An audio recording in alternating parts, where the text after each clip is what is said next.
Turki. Suara Rara, putri bungsuku yang berusia 8 tahun, melengking gembira, memecah kesunyian ruang kerja utamaku yang menghadap lanskap Jakarta. Matanya yang bulat berbinar menatap layar laptopku, di mana gambar balon udara berwarna-warni melayang di atas formasi batuan unik Cappadocia. Kita akan naik balon udara itu, kan, Ma? Bima, putra sulungku yang berusia 13 tahun, mencoba terdengar tenang, khas remaja baru, tapi aku bisa melihat sudut bibirnya tertarik ke atas. Aku tersenyum, mengelus rambut Rara. Tentu saja, sayang. Mama sudah siapkan semuanya. Liburan sekolah kali ini, kita akan ke Istanbul, ke Hagia Sophia, dan tentu saja, ke Cappadocia. Inilah duniaku. Arini Wijaya. Di atas kertas, hidupku sempurna. Aku adalah pendiri dan CEO dari Wijaya Group, sebuah perusahaan rintisan di bidang teknologi finansial yang kubangun dari nol. Kesuksesan telah menjadi nama tengahku. Dan di rumah, aku memiliki 2 anak yang cerdas dan seorang suami, Bram, yang ada di sana. Bram bekerja di perusahaanku. Posisi resminya adalah Direktur Pengembangan Bisnis, sebuah jabatan yang kuberikan padanya 5 tahun lalu dengan harapan dia bisa merasa setara. Nyatanya, sebagian besar pekerjaannya lebih bersifat seremonial. Dia tampan, karismatik, dan pandai membawa diri di depan klien. Tapi tulang punggung perusahaan ini, itu aku. Malam itu, saat makan malam, aku mengumumkan rencana liburan itu secara resmi. Turki. Bram meletakkan sendoknya. Ada jeda sepersekian detik yang aneh dalam reaksinya. Bukan kegembiraan murni, tapi lebih seperti kalkulasi. Wah, kejutan besar, sayang. Tentu. Anak-anak pasti senang. Dia tersenyum lebar, senyum yang biasanya bisa meluluhkan ruang rapat penuh investor. Tapi aku, yang telah melihat senyum itu selama 15 tahun, merasakan sesuatu yang janggal. Sesuatu yang tersembunyi. Tentu saja, lanjutnya, meraih tanganku di atas meja. Tangannya terasa dingin. Kantor, agak sibuk. Tapi demi keluarga, pasti aku usahakan. Nggak ada yang perlu diusahakan, Bram, kataku lembut, mengabaikan instingku. Ini perusahaan kita. Kita berhak liburan. Aku sudah atur semuanya. Kamu tinggal bawa koper. Kamu memang yang terbaik, Rin, ujarnya, mencium punggung tanganku. Anak-anak bersorak, dan pembicaraan beralih ke baju musim dingin apa yang harus dibeli. Tapi reaksiku yang pertama tadi, perasaan janggal itu, tidak hilang. Ia mengendap di dasar perutku seperti ampas kopi. Kecurigaan bukanlah sesuatu yang datang tiba-tiba. Ia adalah tamu tak diundang yang menyelinap masuk melalui retakan-retakan kecil. Retakan pertama muncul 2 bulan lalu. Laporan keuangan kuartalan. Aku selalu meninjau semuanya sendiri, kebiasaan lama yang tak bisa hilang. Mataku tertuju pada pos pengeluaran, biaya konsultasi dan representasi, di bawah divisi Bram. Angkanya membengkak 3 kali lipat. Rina, ini apa? Tanyaku pada Rina, kepala keuangan kepercayaanku, keesokan harinya di kantor. Rina tampak tidak nyaman. Itu pos titipan, Bu. Pak Bram yang minta. Katanya untuk entertainment klien-klien baru dari luar. Klien yang mana? Setahuku, deal besar kita terakhir sudah selesai bulan lalu. Saya kurang tahu detailnya, Bu Arini. Laporannya langsung dari Pak Bram, sudah ditandatangani beliau. Minta rinciannya, kataku tegas. Saya mau lihat semua fakturnya sebelum jam makan siang. Rincian itu tidak pernah datang. Pak Bram bilang datanya konfidensial, Bu. Masih dalam tahap negosiasi sensitif, lapor Rina, wajahnya pucat. Itu adalah alarm pertama. Bram tidak pernah menyembunyikan apapun dariku soal pekerjaan. Dia tidak cukup pintar untuk menyembunyikan sesuatu dariku. Retakan kedua datang seminggu kemudian. Aku sedang dalam perjalanan pulang saat melewati area Kuningan. Ponselku berdering, Rara dari rumah, bertanya apakah aku bisa membelikan bubble tea favoritnya. Aku menyuruh sopirku berhenti di sebuah ruko. Saat itulah aku melihatnya. Mobil sedan hitam milik Bram. Bukan mobil kantor, tapi mobil pribadinya yang jarang ia pakai. Mobil itu terparkir di depan sebuah gedung apartemen baru yang mewah, apartemen yang tidak kukenali. Aku menyuruh sopirku menunggu. Rasa penasaran yang dingin menjalari tulang punggungku. "Pak, tunggu di sini. Saya sebentar," kataku. Aku berjalan santai, seolah-olah sedang mencari alamat. Aku masuk ke lobi. Lobi itu mewah, beraroma lili dan kayu cendana. "Bisa saya bantu, Ibu?" tanya resepsionis yang ramah. "Oh, ya. Saya mencari teman saya. Tapi saya lupa nomor unitnya. Namanya?" Aku ragu sejenak, sebuah kebohongan muncul di bibirku. Sinta. Sinta Dewi. Dia baru pindah ke sini." Resepsionis itu memeriksa komputernya. "Maaf, Bu. Tidak ada penghuni atas nama Sinta Dewi."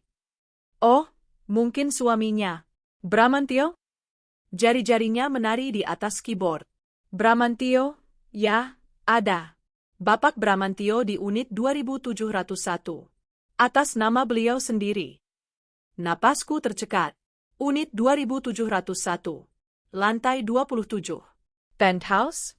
Ah, masa? Mungkin salah orang, kataku, berusaha tertawa ringan. "Suami saya juga namanya Bramantio." Resepsionis itu tersenyum kaku, menyadari kesalahannya menyebutkan nama. "Maaf, Bu. Data penghuni rahasia." "Tidak apa-apa. Terima kasih." Aku berjalan keluar lobi dengan lutut gemetar. Sopirku membukakan pintu, menyerahkan bubble tea pesanan Rara. Dinginnya gelas itu terasa membakar telapak tanganku. Bram memiliki sebuah apartemen mewah yang tidak kuketahui. Malam itu, di tempat tidur, aku memperhatikannya. Dia sedang asyik dengan ponselnya, tersenyum kecil. "Bram," panggilku. Jawabnya, matanya tak lepas dari layar.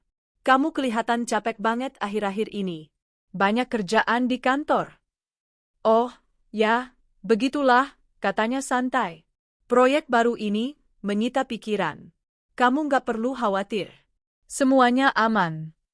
"Proyek yang di Kuningan?" tanyaku, setenang mungkin. Senyum di wajahnya membeku. Dia akhirnya menoleh padaku. "Kuningan? Maksud kamu?"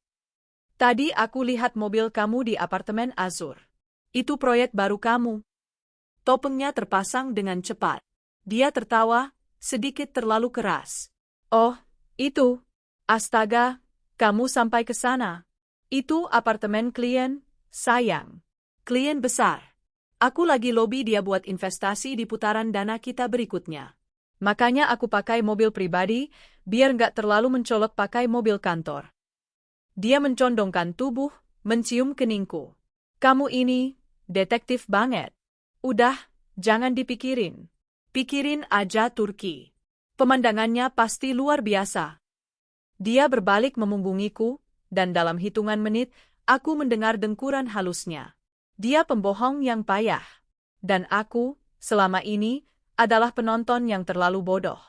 Aku tidak tidur malam itu. Getaran dari ponselnya yang diletakkan di meja nakas di samping tempat tidurku terasa seperti gempa bumi kecil. Dulu, aku tidak pernah menyentuh ponselnya. "Privasi," kataku. "Kepercayaan." Malam itu, kepercayaan sudah mati. Aku menunggu sampai jam 3 pagi. Aku mengambil ponselnya. Terkunci. Tentu saja. Aku mencoba tanggal lahirnya. Gagal. Tanggal lahirku. Gagal. Tanggal lahir Bima. Rara. Tanggal pernikahan kami. Semua gagal. Rasa frustrasi yang dingin membakarku. Kapan dia mengubah semua ini? Aku kembali ke tempat tidur. Tapi aku tidak menyerah. Aku membuka laptopku di ruang ganti. Aku bukan CEO perusahaan teknologi tanpa alasan. Aku tahu sistem. Aku tahu back-end. Aku masuk ke akun tagihan telepon keluarga. Aku membuka rincian penggunaan nomornya. Dan di sanalah ia. Satu nomor. Puluhan, bahkan ratusan kali dihubungi setiap hari. Pagi, siang, malam. Dan satu nomor lagi, yang terdaftar sebagai kantor, yang aku tahu pasti bukan nomor kantornya. Itu nomor private driver yang dia sewa di luar sepengetahuanku. Lalu aku kembali ke laporan bank. Aku sudah tahu apa yang harus dicari. Aku tidak lagi mencari pengeluaran perusahaan. Aku mencari pengeluaran pribadinya. Dan aku menemukannya. Pembelian 1 unit apartemen di Azur Kuningan. Lunas, 6 bulan lalu. Tepat saat pos, biaya konsultasi di kantor mulai membengkak. Dia tidak hanya mengambil uangku. Dia mencuri uang perusahaan untuk membelikan simpanannya sebuah sangkar emas. Hatiku tidak hancur. Tidak. Kata itu terlalu lembut. Hatiku seperti diledakkan dari dalam, meninggalkan lubang hitam yang dingin dan kosong. Amarahku begitu besar, begitu pekat, hingga aku nyaris tidak bisa bernapas. Tapi aku tidak menangis. Aku tidak membangunkannya dan melemparinya dengan vas. Tidak. Itu terlalu mudah. Aku duduk di sana, dalam kegelapan ruang ganti, dikelilingi gaun-gaun mahal dan tas-tas bermerekku. Aku menatap layar laptop, di mana bukti pengkhianatannya terpampang jelas. Rencana liburan ke Turki masih terbuka di tab sebelah. Cappadocia. Balon udara.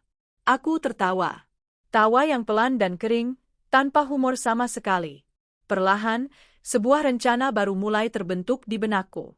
Rencana yang jauh lebih dingin dari amarahku, dan jauh lebih menghancurkan daripada pengkhianatannya. Dia ingin liburan? Oh, akan kuberikan dia liburan. Liburan yang tidak akan pernah dia lupakan seumur hidupnya. Dan untuk wanita itu, si mata duitan yang hidup dari uangku, dia akan mendapatkan apa yang pantas dia dapatkan. Aku tidak akan marah-marah.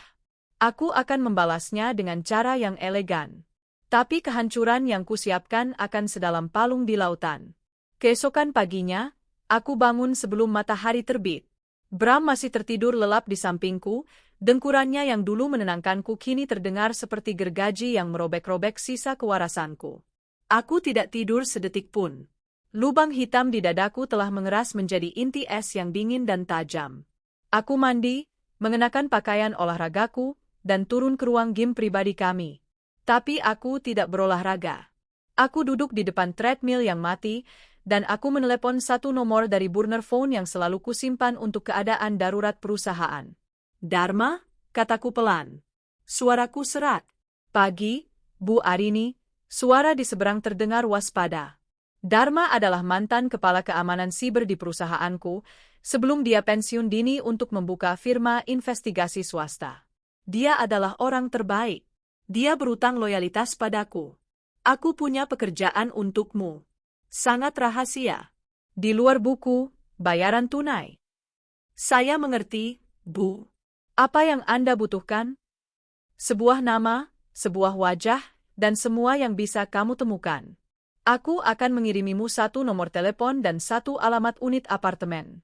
Azur Kuningan, 2701. Saya tahu gedung itu, Bu. Standar tinggi. Aku mau laporannya kemarin, Dharma. Anda akan mendapatkannya sebelum makan siang, katanya. Aku menutup telepon. Langkah pertama telah diambil.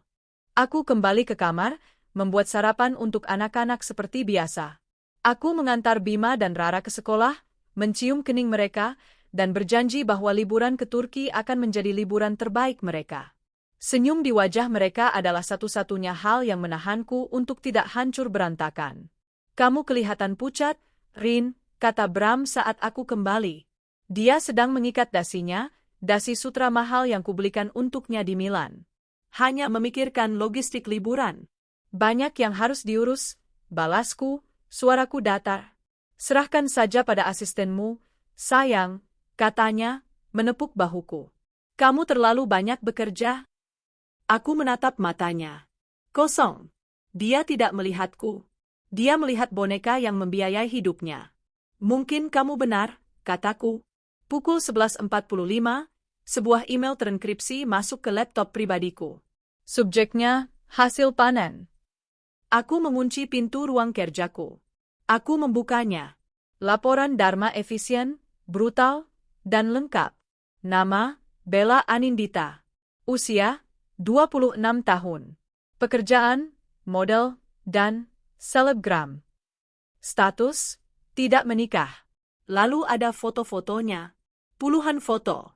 Bella di lobi Azur, menekan tombol lift ke lantai 27. Bella di dalam mobil sedan hitam Bram, mengambil selfie dengan cemberut manja. Bella di restoran-restoran termahal di Jakarta, memegang gelas sampanye, tag lokasi yang sombong. Bella di butik-butik mewah, dikelilingi tumpukan tas belanja, tas yang sama yang kulihat fakturnya di laporan, biaya representasi, Bram. Dia persis seperti yang kubayangkan. Muda, cantik dengan cara yang generik dan mahal, dan mata yang lapar. Mata seorang wanita yang tahu persis apa yang dia lakukan. Menukar masa mudanya dengan kemewahan instan. Dia adalah seorang mata duitan, parasit yang menempel pada inang yang kaya. Yang paling menghancurkan adalah foto-foto dari akun Instagramnya yang disetel pribadi, Dharma berhasil meretasnya. Ada foto dia di dalam unit 2701. Interiornya kuperhatikan, sofa beludru custom, lampu gantung kristal, semua dibayar dengan uangku. Di satu foto, dia berbaring di tempat tidur, mengenakan salah satu kemeja kantor Bram, dengan caption, menunggu Raja pulang blessed Scott. Raja. Rasa mual yang hebat naik ke tenggorokanku. Bram, suamiku yang hanya numpang kerja dan numpang hidup, kini menjadi raja bagi wanita simpanannya. Aku menutup laptop. Amarah dan rasa sakit itu begitu kuat hingga aku benar-benar merasakan sakit fisik di dadaku. Ini bukan hanya pengkhianatan cinta, ini adalah penghinaan total terhadap semua kerja kerasku, semua pengorbananku. Aku telah membangun sebuah kerajaan, dan dia menggunakan batu bata dari istanaku untuk membangun rumah bordil pribadinya. Aku tidak akan bertindak gegabah. Aku tidak akan meneleponnya dan melabraknya. Itu yang dia inginkan. Itu akan memberinya kekuasaan. Tidak. Aku akan membiarkan mereka memainkan drama kecil mereka. Aku akan memberi mereka panggung. Malam itu, aku kembali membahas soal Turki. Aku sengaja melakukannya di depan anak-anak. Mama sudah lihat-lihat jadwal hot air balon di Cappadocia. Seruku ceria, Rara langsung bersorak. Bram, aku benar-benar butuh liburan ini. Kamu harus ikut. Janji ya? Bima menatap ayahnya. Ayah harus ikut. Ayah janji. Bram terpojok. Dia menatapku, lalu ke anak-anak. Kalkulasi di matanya terlihat jelas. Dia tidak bisa menolak tanpa menimbulkan kecurigaan besar. Tentu saja, ayah ikut, katanya, memaksakan senyum. Demi kalian. Ayah akan atur pekerjaan bisa ditunda. Bagus, kataku, karena tiketnya sudah mama booking. Non-refundable. Kita berangkat 3 minggu lagi. Wajahnya sedikit memucat saat mendengar kata non-refundable, tapi dia mengangguk. Hebat, sayang. Hebat. Selama 2 minggu berikutnya, aku mengamatinya. Aku adalah elang yang mengawasi mangsanya. Dia menjadi lebih gelisah. Dia sering menerima telepon di kamar mandi atau di taman belakang. Dia pikir aku tidak tahu. Padahal, sejak laporan Dharma datang, aku sudah memasang software pelacak di ponselnya, mencerminkan setiap pesan dan panggilannya ke laptop rahasiaku. Dan di sanalah aku melihatnya. Rencana busuk mereka terkuak dalam ketikan chat yang manja dan bodoh. Bella, jadi kamu beneran pergi sama istri tua itu? Ke Turki? Tega kamu, Mas. Bram, sabar, sayang. Ini cuma buat anak-anak. Biar dia nggak curiga sama kita. Kamu kan tahu, dompetnya masih kita butuhin. Dompetnya. Aku disebut sebagai dompet. Bella, enak banget dia jalan-jalan. Aku kapan? Katanya kamu cinta sama aku. Aku bosan di apartemen terus. Bram, justru itu, cantik. Aku punya kejutan. Kamu mau ikut ke Turki? Jantungku berhenti berdetak. Bella, hah? Serius? Kapan? Gimana caranya? Bram, tenang. Aku atur semua. Kamu terbang 1 hari sebelum mereka. Aku pesankan kamu hotel terbaik di Istanbul. Nanti, waktu mereka di sana, aku akan ada urusan bisnis mendadak. Aku akan pesan hotel yang sama dengan keluarga, kamar kita sebelahan. Gampang kan aku bolak-balik ke kamar kamu? Bella, kamu terbaik, Mas Bram. Hotel bintang 5 ya, babe. Yang ada jacuzzi di kamar. Aku mau foto-foto buat Instagram. Bram, semua beres buat ratuku. Kamu tinggal duduk manis. Nanti aku transfer uangnya. Pakai kartu kredit tambahan yang aku kasih. Biar Arini nggak bisa lacat. Bodoh. Pria bodoh yang sombong. Dia tidak tahu bahwa kartu kredit tambahan itu, meskipun atas namanya, terhubung ke rekening utamaku. Aku melihat setiap transaksinya. Aku melihat pembelian tiket pesawat first class ke Istanbul atas nama Bella Anindita. Aku melihat pemesanan kamar suite di Raan Palace Kempinski, hotel yang sama persis dengan yang kupesan untuk keluargaku. Dia bahkan cukup bodoh untuk memesan kamar 202, sementara kamar family suite kami ada di 204. Dia ingin mereka berjejer. Aku membiarkan semua transaksi itu lolos. Aku menyetujuinya. Aku membiarkan uangku mengalir untuk membiayai pengkhianatan mereka. Biarkan mereka merasa di atas angin. Biarkan mereka terbang setinggi mungkin. Karena aku tahu persis apa yang akan terjadi. Semakin tinggi mereka terbang, semakin hancur mereka saat jatuh. Aku membiarkan Bram mengantar Ratu-nya ke bandara sehari sebelum keberangkatan kami. Dia pamit dengan alasan menemui klien di Singapura, meeting terakhir sebelum liburan. Dia menciumku di depan anak-anak. Ciuman itu terasa seperti abu. Hati-hati, sayang, kataku sambil membenarkan kerah kemejanya. Semoga dealnya sukses. Pasti, katanya sambil tersenyum licik. Malam itu, aku melihat notifikasi dari aplikasi bank. Kartu kredit tambahan itu digunakan di Istanbul. Dia sudah mendarat. Dia sudah check-in ke sangkar emasnya di Turki, menunggu kekasih gelapnya. Keesokan paginya, di lounge first class Bandara Soekarno-Hatta, Rara dan Bima begitu bersemangat. Turki, Turki, Turki, seru Rara. Bram duduk di seberangku, menyeruput kopi, ponselnya tidak lepas dari tangan. Aku tahu persis dia sedang bertukar pesan dengan Bella, yang mungkin sedang memesan room service sarapan sampanye di Istanbul. Sayang, panggilku lembut. Dia mendongak, sedikit terkejut oleh nada suaraku. Aku punya kejutan kecil, kataku. Kejutan apa lagi, Rin? Kamu sudah kasih kita Turki. Seorang petugas gate mendekati kami. Panggilan terakhir untuk penumpang ke Paris, Tuan dan Nyonya Wijaya. Bram membeku. Paris? Petugasnya salah. Kita ke Istanbul. Aku tersenyum, senyumku yang paling manis. Aku mengambil paspor dan tiket dari tanganku. Oh, soal itu, Mama pikir-pikir, Turki sepertinya terlalu klise, terlalu banyak turis. Aku berdiri, menggamit tangan Rara dan Bima. Kita ke Paris. Kita akan lihat Menara Eiffel. Paris, seru anak-anak, lebih bingung daripada gembira. Wajah Bram berubah menjadi putih pudar. Arini, kamu bercanda? Apa maksudmu? Tiket kita? Istanbul. Sudah kuurus, sayang, kataku, sambil berjalan mendahuluinya menuju gerbang. Tiket Istanbul itu hangus. Anggap saja, biaya representasi. Nikmati saja perjalanannya. Aku menoleh ke belakang sedikit. Dia masih terpaku di kursinya, ponsel di tangannya, matanya melebar ngeri. Dia tahu dia baru saja mengirim simpanannya ke negara yang salah. Ayo, Bram, panggilku. Pesawatnya tidak akan menunggu. Dia tergagap, panik, meraih kopernya dan setengah berlari mengejarku dan anak-anak. Pesta dansa baru saja dimulai. Dan aku yang memegang kendali musik. Pesawat Boeing 777 yang membawa kami meluncur dengan anggun di atas langit malam, membelah Samudra Hindia, menuju Eropa.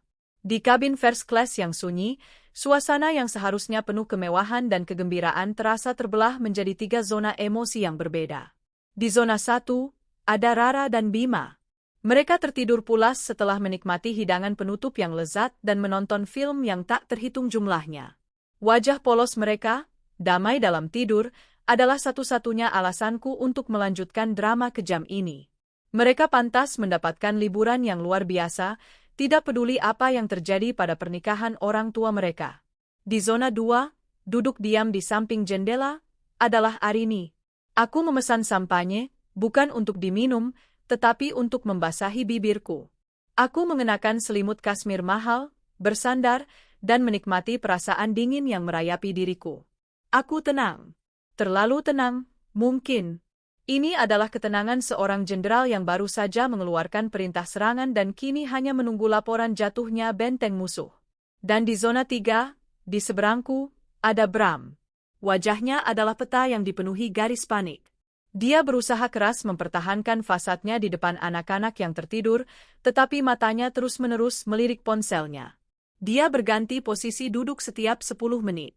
Dia mencoba tersenyum pada pramugari, tapi senyum itu terlihat seperti topeng yang retak. Dia tahu Bella sudah check-in di Raan Palace Kempinski, Istanbul, dan dia, sang raja, sedang menuju Paris, ribuan kilometer di barat.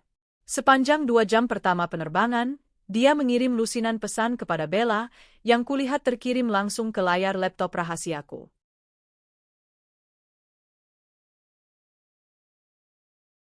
Bram, sayang, ada masalah besar.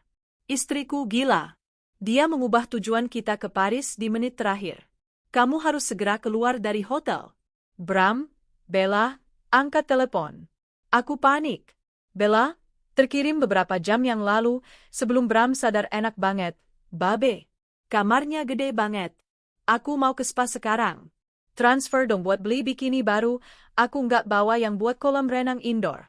Bram, setelah itu, Bram mencoba menelepon berulang kali. Gagal. Setelah mencoba menelepon berkali-kali tanpa hasil, Bram akhirnya menyerah. Dia memijat pelipisnya. Kenapa, Bram? Ada masalah di kantor? Tanyaku, nadaku terdengar seperti istri yang perhatian. Dia tersentak. Tidak, sayang. Hanya beberapa email mendesak. Aku harus membatalkan janji makan malam di Singapura yang kurencanakan. Pikirkan saja, Paris. Kamu benar-benar spontan ya. Tentu saja, kataku, menyesap sampanye. Aku lelah dengan rutinitas. Kita butuh sesuatu yang tak terduga. Ya, tak terduga, ulangnya, suaranya tercekat. Saat itulah serangan pertama dilancarkan.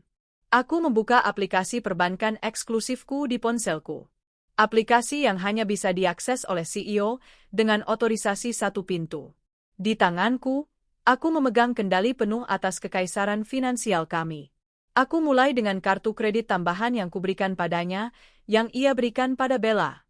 Aku memilih opsi, pembatalan permanen, dan laporan kehilangan.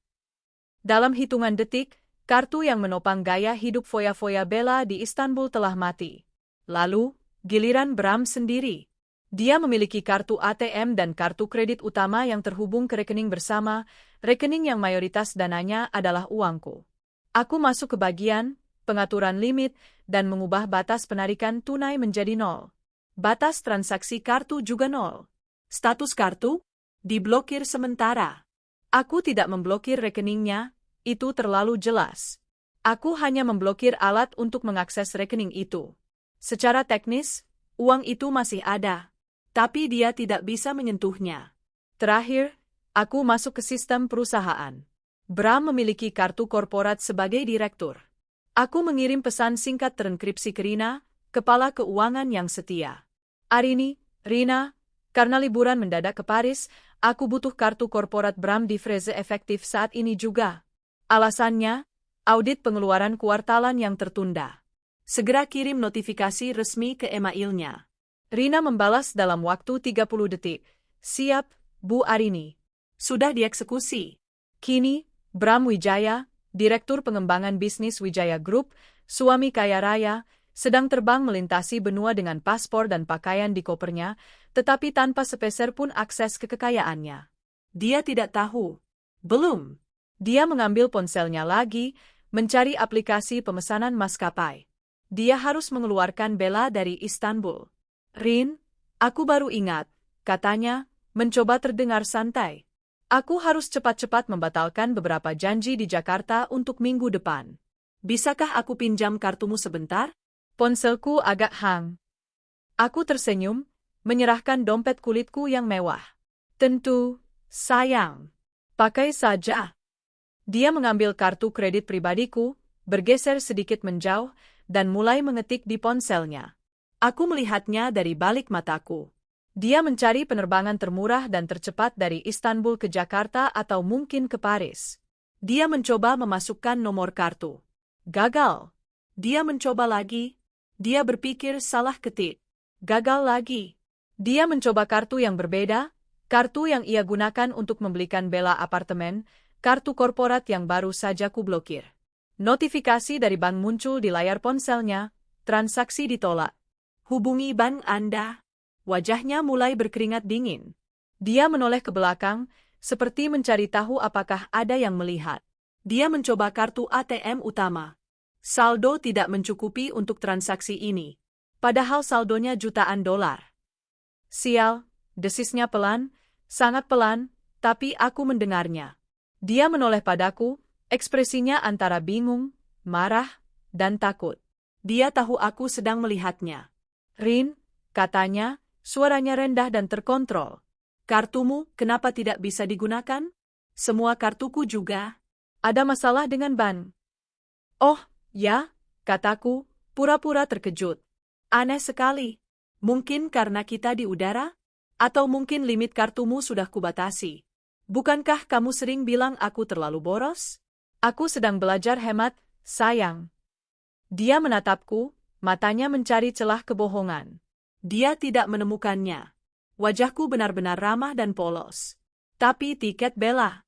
Maksudku, tiket yang aku pesan untuk klien, aku harus mengubahnya. Ia bergumam, suaranya nyaris tak terdengar. Biarkan saja klienmu yang mengurusnya, Bram. Kamu sedang berlibur. Nikmati Paris, aku membalas, senyumku semakin lebar. Dia menenggak air putihnya dengan cepat. Kepanikan mulai merasukinya. Dia menyadari ini bukan sekadar perubahan tujuan liburan. Ini adalah perangkap. Kami mendarat di Charles de Gaulle, Paris, pada pagi hari yang dingin dan cerah. Cahaya matahari musim dingin menyentuh wajah Rara, yang langsung berteriak gembira saat melihat papan petunjuk jalan dalam bahasa Prancis. Kita benar-benar di Paris? Tentu, sayang, kataku.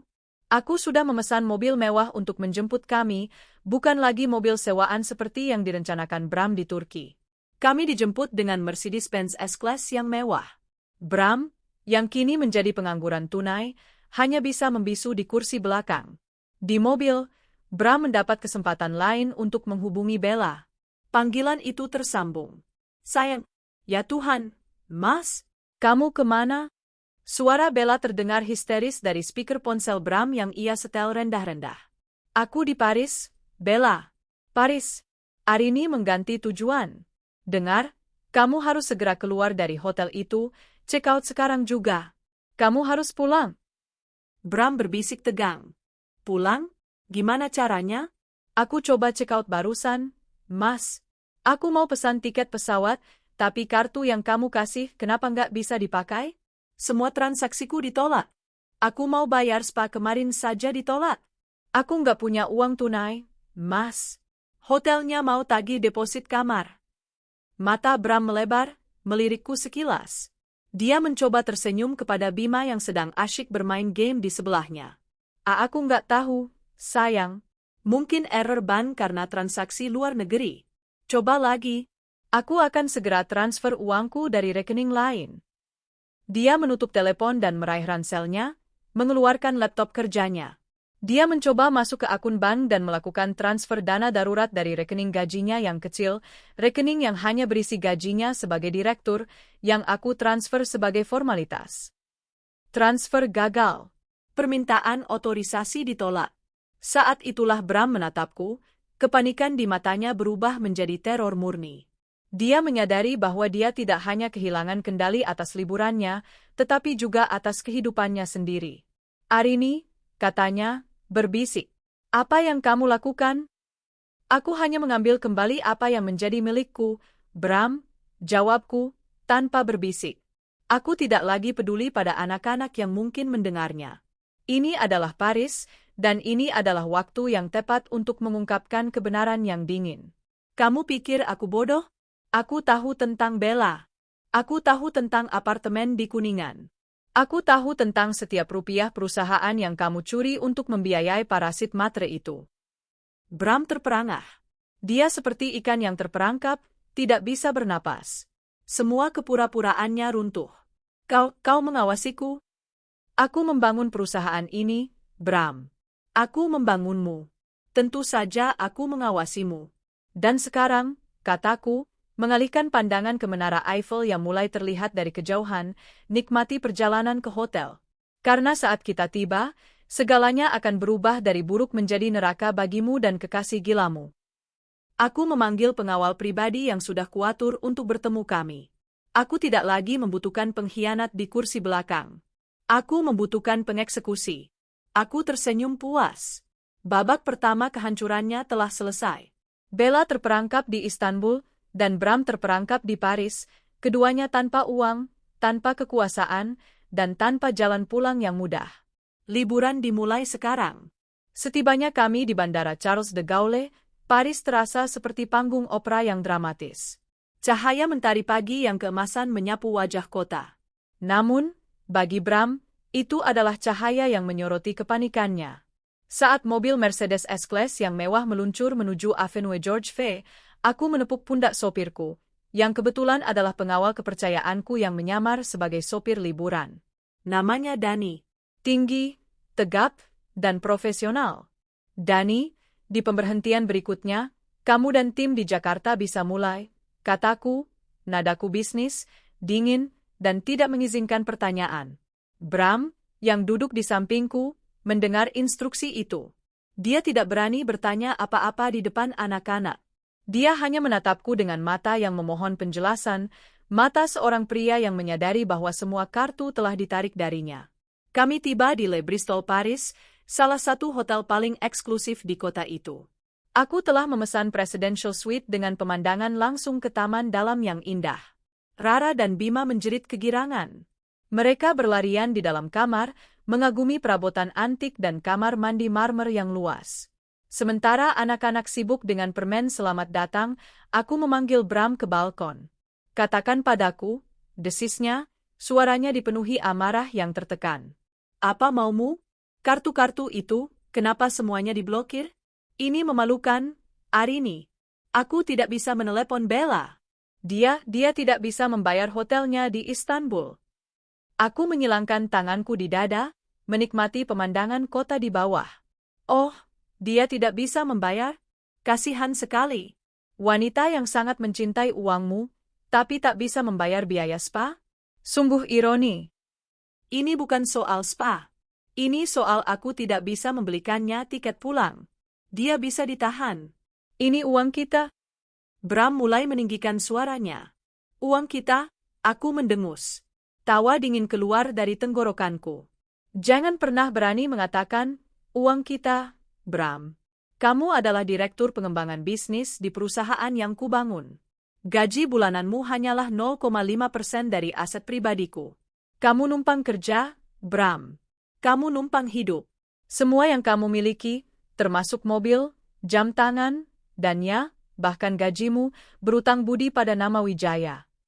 Aku mencondongkan tubuh ke arahnya, membuat matanya bertemu mataku. Mata Bram menunjukkan campuran kebingungan dan ketakutan. Beraninya kamu membuatku rugi, menghamburkan uang perusahaan yang kucari dengan susah payah untuk membiayai parasit bodoh yang hanya tahu selfie di apartemen mewah? Apartemen yang kubeli untuk investasi perusahaan, tapi kamu gunakan sebagai sarangmu. Aku akan menjelaskannya. Aku akan mengembalikan uangnya. Aku terlambat, potongku. Aku tidak butuh uangmu kembali. Aku butuh keadilan, dan aku butuh kehancuran. Aku mengambil ponselku dan mengirim pesan terenkripsi kepada Dharma di Jakarta. Arini, mulai eksekusi plan B. Sementara Bram masih mencoba dengan panik menggunakan Wi-Fi hotel untuk masuk ke akun emailnya, hanya untuk menemukan notifikasi bahwa kartu korporatnya telah dibekukan karena audit mendesak. Aku menghabiskan sore itu dengan anak-anak.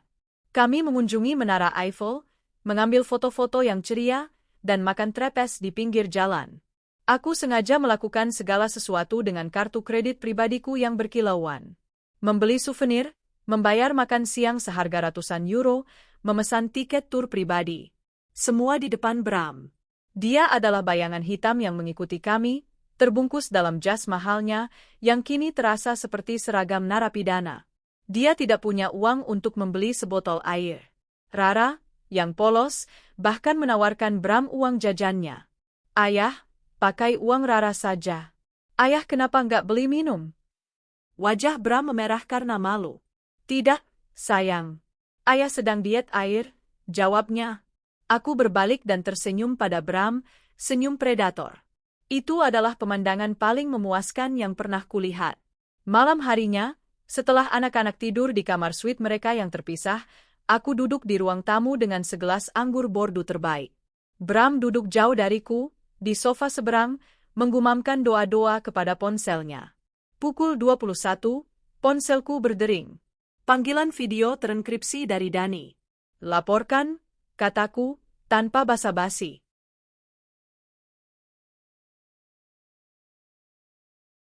Bram mendongak, matanya yang lelah menatapku. Dia menyadari ini adalah panggilan yang penting. Bu Arini, eksekusi plan B berhasil 100%. Tim pengacara telah menyegel unit 2701 di Azur Kuningan. Kami menempelkan surat perintah penyegelan dari pengadilan niaga, menyatakan bahwa aset tersebut adalah properti yang diperoleh secara ilegal menggunakan dana perusahaan dan kini berada di bawah penyitaan sementara untuk audit internal. Dani mengalihkan kamera. Aku melihat gambar unit 2701, pintu berlapis besi, dan segel Wijaya Group terpampang di sana. Bagaimana dengan barang-barang di dalamnya? Tanyaku. Semua properti pribadi Bella Anindita, pakaian, tas, sepatu, telah kami kumpulkan dan kini diamankan di gudang penyimpanan perusahaan. Mobil sedan hitam pemberian Pak Bram juga sudah kami ambil. Sudah diparkir di garasi kantor. Plat nomornya akan diubah dan mobil akan dilelang, lapor Dani. Aku mengangguk puas. Aku menoleh pada Bram. Matanya kini tidak hanya panik, tapi hampa. Dia mendengarkan setiap kata itu. Bagus, Dani. Selesaikan administrasi lelangnya secepat mungkin. Terima kasih. Aku menutup panggilan. Keheningan melayang di antara kami. Kalian menyegel apartemen itu? Suara Bram bergetar, nyaris tidak terdengar. Tentu, kataku, menyeruput anggurku. Itu apartemen perusahaan yang dibeli dengan uang yang kamu curi dari pos RND dan kamu gunakan untuk membayar selingkuhanmu. Sekarang, itu aset yang disita. Bella dia baru saja kehilangan rumah mewahnya. Tapi dia tidak punya tempat tinggal. Semua barang-barangnya ada di sana. Bukan urusanku, jawabku santai. Saat dia kembali dari Istanbul, dia akan disambut oleh surat pengusiran. Itu adalah konsekuensi dari bergaya hidup mewah dari keringat orang lain. Bram berdiri. Dia berjalan ke jendela, menatap cahaya kota yang berkilauan. Dia menggebrak kaca dengan tinjunya, tetapi tidak terlalu keras, dia takut membangunkan anak-anak. Kamu iblis, Arini. Kamu menghancurkan hidupku. Aku hanya mengembalikan keseimbangan, Bram. Kamu menghancurkan pernikahan kita, kamu mencuri dari perusahaanku, dan kamu menghina harga diriku. Sekarang, kamu hanya kehilangan tempat tidur. Dan Bella hanya kehilangan dompetnya. Aku bangkit, berjalan mendekatinya. Aku berdiri sangat dekat, sehingga dia bisa mencium aroma parfum mahal yang kukenakan. Kamu tanya kenapa ku blokir semuanya? Karena aku ingin kamu merasakan, bahkan hanya sehari, bagaimana rasanya menjadi tidak berdaya. Kamu di Paris, kota impian, tapi kamu tidak bisa membeli sebungkus rokok. Kamu kaya di atas kertas, tapi miskin di dunia nyata. Bella, dia akan jadi gelandangan di Turki. Dia tidak punya tiket pulang, rintih Bram. Rasa kasihan pada dirinya sendiri, bukan penyesalan, yang memenuhi suaranya.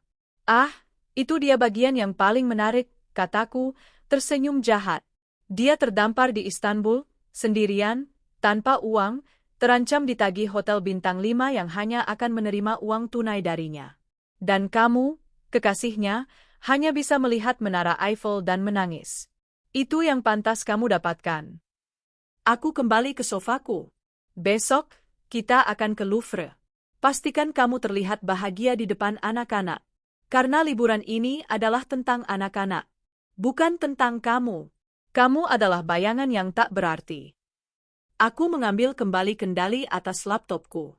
Di layar, ada pesan terakhir dari Bella, dikirim beberapa jam yang lalu dari Istanbul. Mas Bram. Tolong aku. Aku ditahan di resepsionis. Kartuku mati dan mereka tidak mau lepaskan pasporku. Mereka bilang aku harus bayar tunai $5.000 untuk deposit yang terpakai. Aku takut. Aku mematikan laptop. Tawa kecil yang dingin keluar dari bibirku. Malam di Paris terasa sangat hangat. Malam itu, aku tidur nyenyak untuk pertama kalinya dalam 3 bulan. Babak kedua kehancuran mereka, pemisahan geografis dan finansial, telah berhasil dieksekusi. Liburan di Paris berlangsung seperti mimpi yang indah bagi Rara dan Bima, tetapi seperti mimpi buruk yang dingin bagi Bram. Hari itu, kami mengunjungi Museum Louvre. Aku sengaja berdandan sangat elegan, mengenakan mantel wool camel dari Max Mara dan membawa tas Birkin yang langka. Aku memimpin keluarga kami, berjalan santai di lorong-lorong megah, berbicara dengan fasih tentang sejarah Venus de Milo dan misteri di balik senyum Mona Lisa. Bram mengikuti di belakangku seperti bayangan tanpa bobot. Dia berjalan di antara kerumunan turis, tetapi tidak melihat apa-apa. Matanya yang merah dan kantung matanya yang hitam menunjukkan bahwa dia tidak tidur semalaman. Dia terus-menerus memegang ponselnya, mencoba mencari jaringan Wi-Fi publik, mencari cara untuk menghubungi Bella atau untuk mengakses uangnya. Setiap usaha gagal. Kartu SIM-nya dari Indonesia mati, dan semua akses perbankan digitalnya telah disekat. Saat kami makan siang di sebuah kafe chic di Tuileries Garden, aku memesan hidangan termahal, lengkap dengan anggur putih premium dan dessert untuk anak-anak.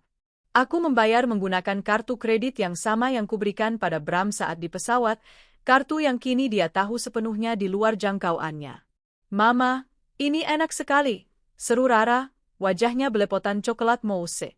Ayah mau coba? Tanya Bima polos. Bram menoleh ke arahku. Aku membalas tatapannya dengan senyum manis. Tidak, Nak. Ayah sedang tidak nafsu makan, jawab Bram, suaranya kering. Setelah makan siang, aku mengajaknya berjalan kaki menyusuri Champs-Élysées. Aku sengaja mampir ke butik-butik mewah, membeli beberapa barang yang sebenarnya tidak kubutuhkan. Sayang, coba lihat syal sutra ini. Warna emeraldnya pasti cocok dengan kulitmu, kataku pada Bram, menyerahkan sebuah syal Hermes di tangannya. Dia memegang syal itu, tangannya gemetar. Untuk apa ini, Arini? Untuk apa lagi? Kado untukmu. Aku sedang senang. Liburan ini sangat menyenangkan. Aku membayar syal mahal itu. Bram berdiri di sampingku, tangannya kosong, memegang tas belanjaan atas namaku, sebagai pengiring yang tak berdaya. Aku melihat pantulan dirinya di kaca toko, seorang pria kaya yang kini hanya menjadi tas belanja, tanpa identitas finansial. 3 hari berlalu dalam pola yang sama. Anak-anak berenang di kolam renang indoor hotel, mengunjungi Disneyland Paris, dan makan malam di restoran-restoran berbintang Michelin. Bram? Dia menghabiskan waktunya duduk di lobi, membaca koran yang disediakan hotel, atau berdiri di balkon suite, menatap kosong ke jalanan Paris. Pada malam keempat, saat aku sedang berkemas untuk pindah ke Ken, Bram masuk ke ruang ganti. Wajahnya kelelahan, seluruh aura arogansinya telah hilang, digantikan oleh keputusasaan yang suram. Arini, kumohon, katanya. Dia berlutut. Bukan berlutut memohon maaf, tapi berlutut memohon belas kasihan. Aku tahu aku salah. Aku akui. Tapi tolong, kembalikan uangku. Aku harus menyelamatkan Bella. Dia belum menjawab teleponku sejak kemarin. Aku takut dia dalam bahaya di Istanbul. Aku menutup koper Hermesku dengan bunyi, klik, yang tegas. Aku menatapnya. Bella dalam bahaya? Bagus, kataku tanpa ekspresi. Itu yang namanya konsekuensi, Bram. Wanita itu terbang ke sana dengan harapan memanfaatkanmu dan menikmati kemewahan yang kubayar. Dia tidak mendapatkan apa-apa selain tagihan utang dan status imigran ilegal jika dia tidak segera check out. Tapi dia manusia. Dia bisa jadi gelandangan. Kamu tidak bisa melakukan ini. Aku berjalan melewatinya, menuju lemari besi tempat kusimpan perhiasanku. Aku mengambil kalung berlian yang baru kudapatkan. Tonton ini, Bram. Aku tidak hanya bisa melakukannya, aku berhak melakukannya. Aku berdiri di depannya. Monolog yang selama ini kupersiapkan keluar, dingin dan mematikan. Kamu tanya kenapa semuanya kublokir? Karena itu adalah milikku. Perusahaan itu milikku. Uang itu milikku. Semua yang kamu anggap sebagai kekayaan kita adalah hasil kerja kerasku. Kamu hanyalah seorang pegawai yang kuberi jabatan agar kamu merasa berguna. Kamu numpang kerja. Kamu numpang hidup. Kamu berani-beraninya mengambil uangku, uang yang seharusnya untuk masa depan anak-anak, dan memberikannya pada seorang parasit yang hanya memandangmu sebagai ATM berjalan. Aku tidak hanya memblokir aksesmu. Aku sudah menyita apartemennya. Aku mengambil mobil yang kamu berikan padanya. Saat Bella tiba di Jakarta, dia tidak punya rumah. Dia tidak punya mobil. Dia tidak punya uang tunai. Dan dia akan berada dalam daftar hitam imigrasi di Turki karena masalah tagihan hotel. Bram menatapku, matanya yang tadi memohon kini dipenuhi keterkejutan total. Penyitaan? Kapan? Saat kamu sibuk memilih anggur di pesawat, Bram. Ini adalah balas dendam yang elegan, seperti yang kurencanakan. Aku tidak berteriak. Aku tidak menangis. Aku hanya menekan tombol reset pada kehidupanmu dan kekasih gilamu. Kamu gila. Aku akan menuntutmu. Kita punya perjanjian pranikah. Aku tertawa, kali ini tawa yang sangat puas. Perjanjian pranikah hanya berlaku jika aset diperoleh secara sah, Bram. Pencurian dana perusahaan untuk keuntungan pribadi adalah kejahatan, bukan pembagian aset. Pengacaraku akan senang mengurus perceraian ini di Jakarta. Percayalah, kamu tidak akan mendapatkan sepeser pun dariku. Kamu bahkan akan berutang. Kehancuran dalam dirinya kini tampak nyata. Dia tidak punya pengacara di Paris. Dia tidak punya uang untuk menghubungi pengacaranya di Jakarta. Dia terisolasi, hampa, dan tanpa kuasa. Arini, tolong, berikan aku sedikit uang tunai.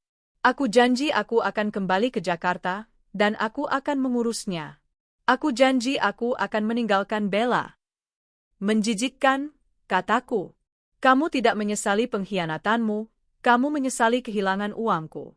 Sekarang, aku tidak akan memberimu uang sepeser pun. Kamu akan merasakan bagaimana rasanya menjadi tunawisma di Paris. Dan dia akan merasakan hal yang sama di Istanbul. Itu adil. Keesokan harinya, kami dijadwalkan terbang ke Nice untuk melanjutkan liburan.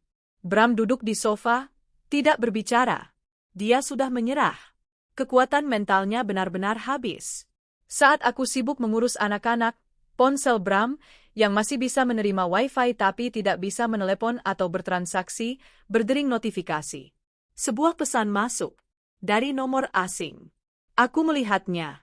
Itu pesan dari staf Raan Palace Kempinski. Hotel kepada Tuan Bramantio.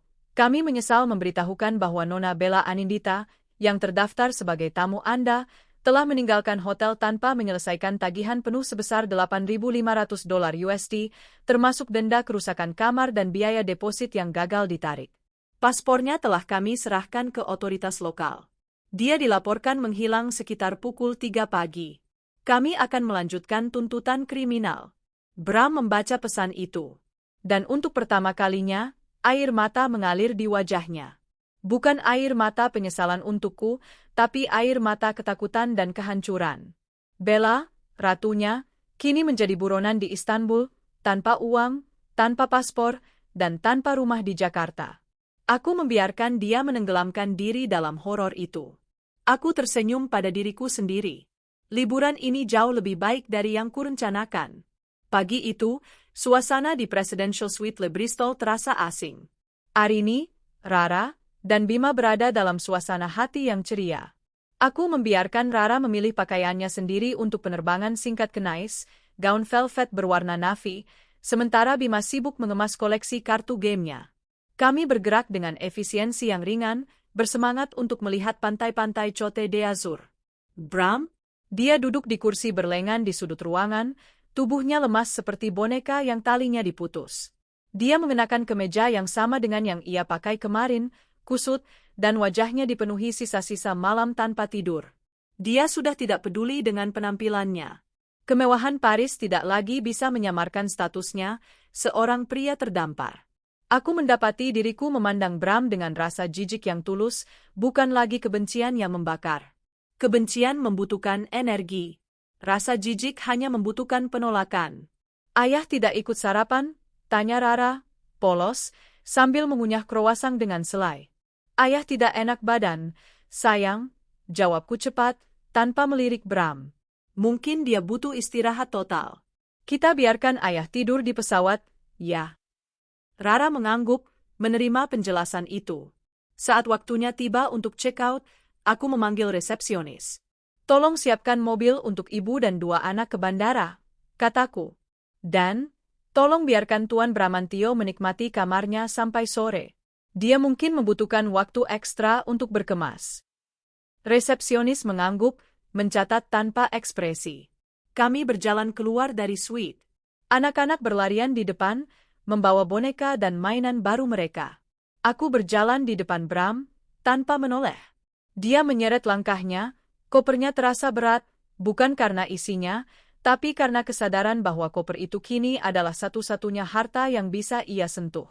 Saat kami tiba di lobi, sebuah notifikasi masuk ke ponsel Bram. Dia membukanya. Itu adalah pesan dari Ban.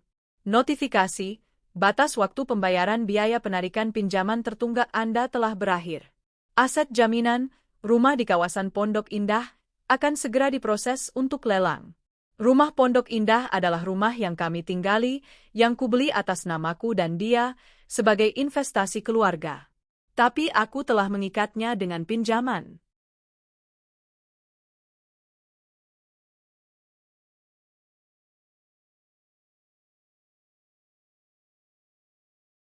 Bisnis rahasia yang ia tanda tangani 5 tahun lalu, pinjaman yang sengaja kujadikan alat kontrol, dan kini, alat eksekusi.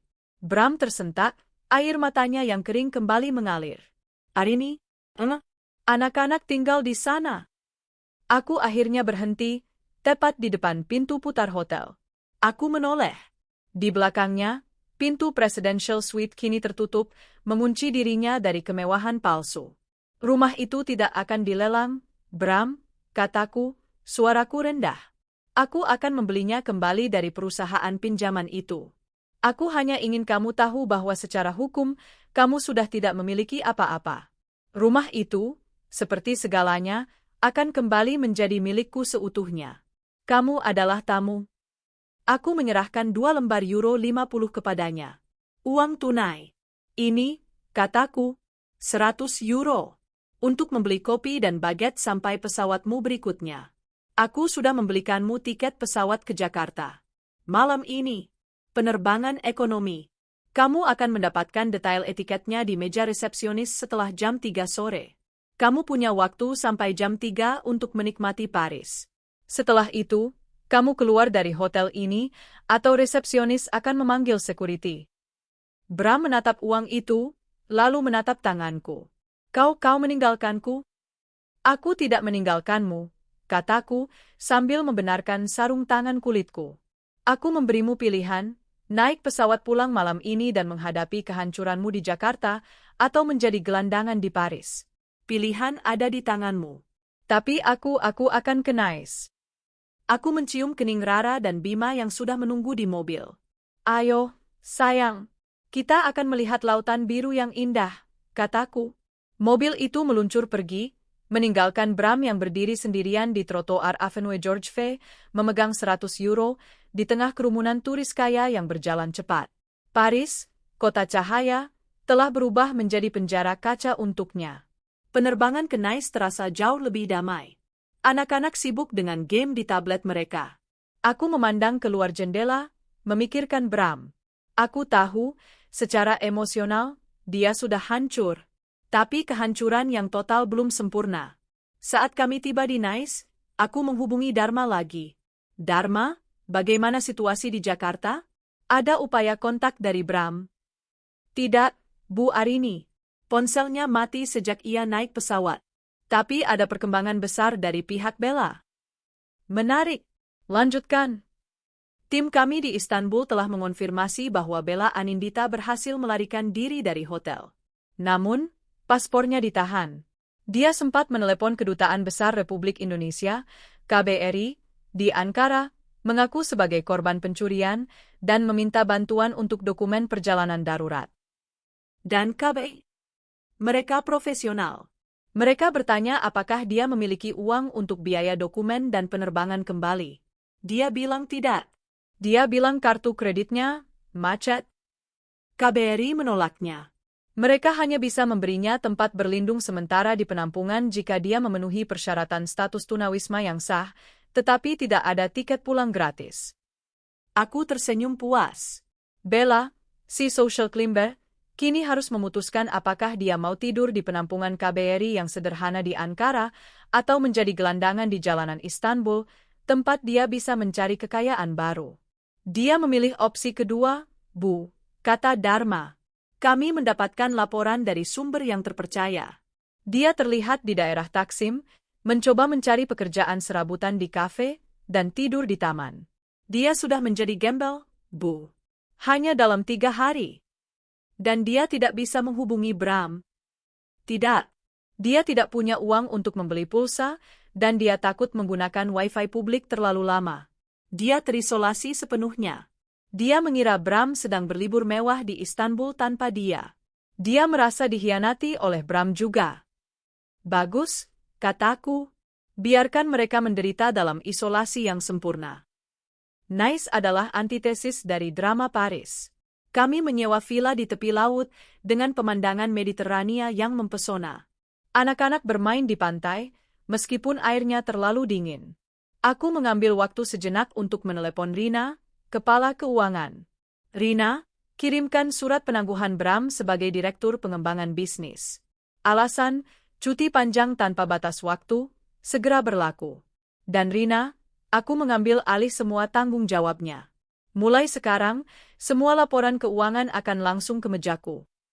Siap, Bu Arini. Saya akan eksekusi surat itu hari ini juga. Posisinya, gelarnya, gajinya, semuanya telah ditarik. Bram Wijaya kini secara resmi adalah tidak ada. 3 hari kemudian, aku mendapatkan notifikasi dari Dharma. Tiket penerbangan Bram Wijaya dari Paris ke Jakarta telah digunakan. Dia memilih untuk pulang, menghadapi kenyataan yang kubuat. Aku membayangkan dia duduk di kursi ekonomi, sendirian, tanpa uang sepeser pun, pulang ke rumah yang kini bukan lagi miliknya, ke kantor yang kini tidak lagi mengenalnya. Liburanku di Riviera Prancis menjadi sempurna. Aku tidak lagi merasa sakit hati. Yang ada hanya kepuasan yang dingin. Aku telah membersihkan kotoran dari hidupku, dan aku melakukannya tanpa perlu menumpahkan setetes pun air mata. Aku berjanji pada diriku sendiri, ketika aku kembali ke Jakarta, aku akan memulai kehidupan baruku, kehidupan yang bebas dari bayangan dan pengkhianatan suamiku. Hari-hari di Nice adalah terapi. Arini menghabiskan seminggu di tepi Mediterania, dikelilingi warna biru safir dan bunga-bunga bougainvillea yang mewah. Anak-anak, Rara dan Bima, bermain jet ski di perairan yang tenang dan menghabiskan sore di Promenade des Anglais, melupakan sepenuhnya kelesuan ayah mereka di Paris. Bagi Arini, ini adalah pemulihan total. Jauh dari Paris yang penuh drama, Nice memberinya ruang untuk menata kembali kerajaannya. Setiap pagi, ia duduk di balkon villa yang menghadap laut, bukan untuk berjemur, tetapi untuk mengadakan konferensi video dengan Jakarta. Rina, bagaimana kelanjutan audit pengeluaran Bram? Tanyaku, suaraku sejuk seperti angin laut Cote d'Azur. Sudah kami sampaikan ke Dewan Komisaris, Bu.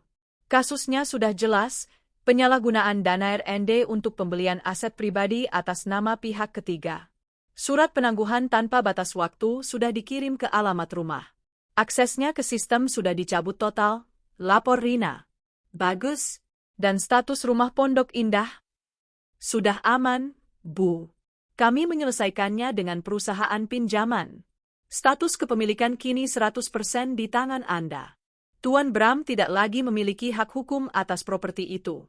Dia hanya mantan pemilik yang terdaftar.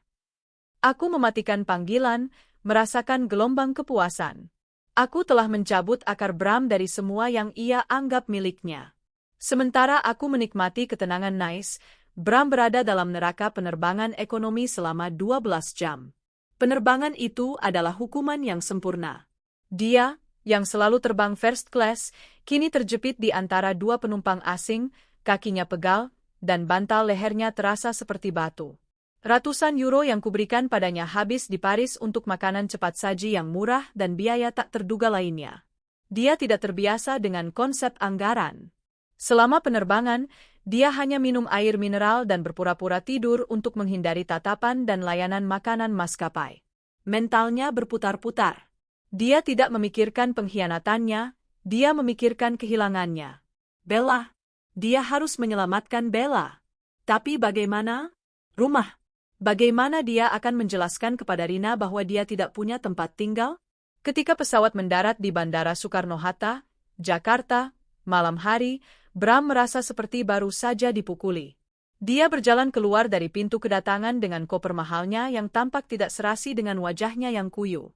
Dia mencoba mencari sinyal telepon, tetapi kartu SIM Indonesianya, yang telah kurusak melalui jalur teknis di perusahaanku, tetap mati. Dia tidak bisa memesan taksi online. Dia mencoba mencari bilik ATM untuk mencoba menarik sisa gajinya, tetapi semua kartunya ditolak, statusnya diblokir sementara. Seorang pria kaya, tanpa uang tunai di bandaranya sendiri. Setelah mencoba berbicara dengan petugas bandara dan meminta pinjaman kecil, permintaannya ditolak dengan sopan. Bram terpaksa melakukan hal yang paling memalukan dalam hidupnya. Dia menjual jam tangan Rolex replika, hadiah dari Bella, yang ia kira asli, kepada salah satu porter dengan harga yang sangat murah, hanya untuk mendapatkan uang tunai yang cukup untuk naik taksi reguler ke Pondok Indah.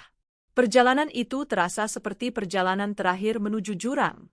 Taksi itu berhenti di depan rumah mewah kami di Pondok Indah. Pintu gerbang besi yang tinggi tampak begitu megah, begitu familiar, namun kini terasa mengancam. Bram membayar taksi.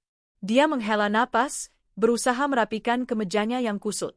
Setidaknya, dia pikir, dia bisa masuk. Dia menekan bel.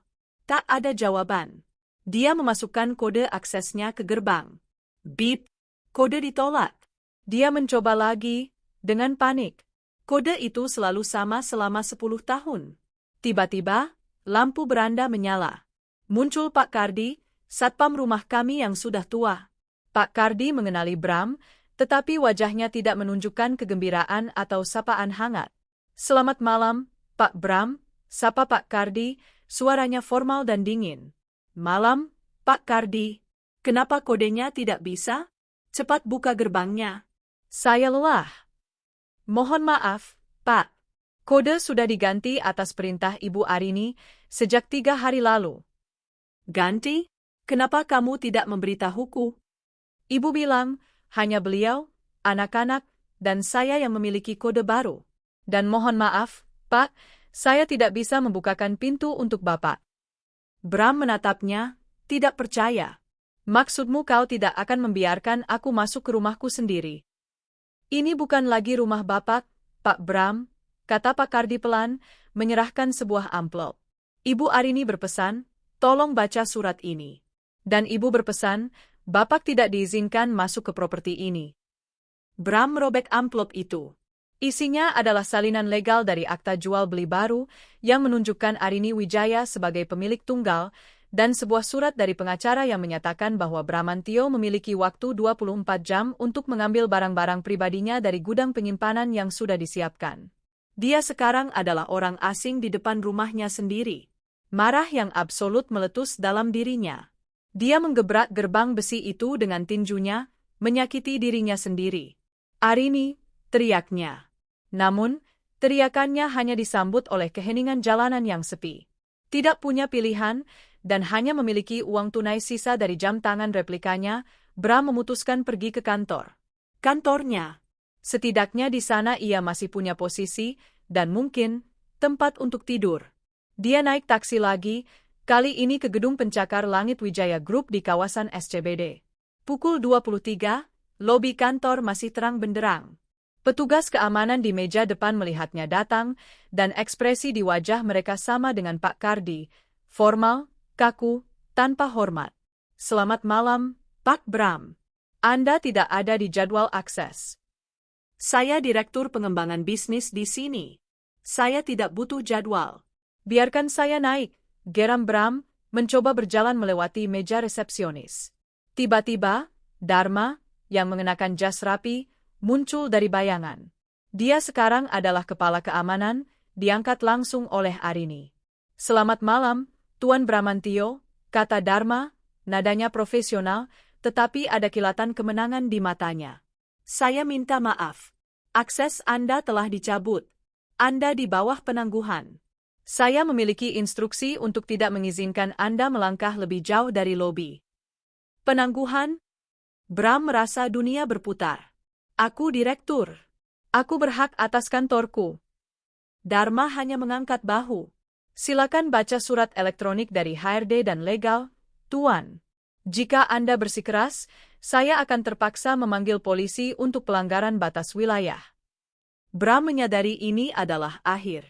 Kantor, yang seharusnya menjadi jangkar kekuasaannya, kini menolaknya. Dengan putus asa, Bram berjalan keluar ke jalan. Ia duduk di tangga trotoar, di bawah bayangan gedung pencakar langitnya sendiri.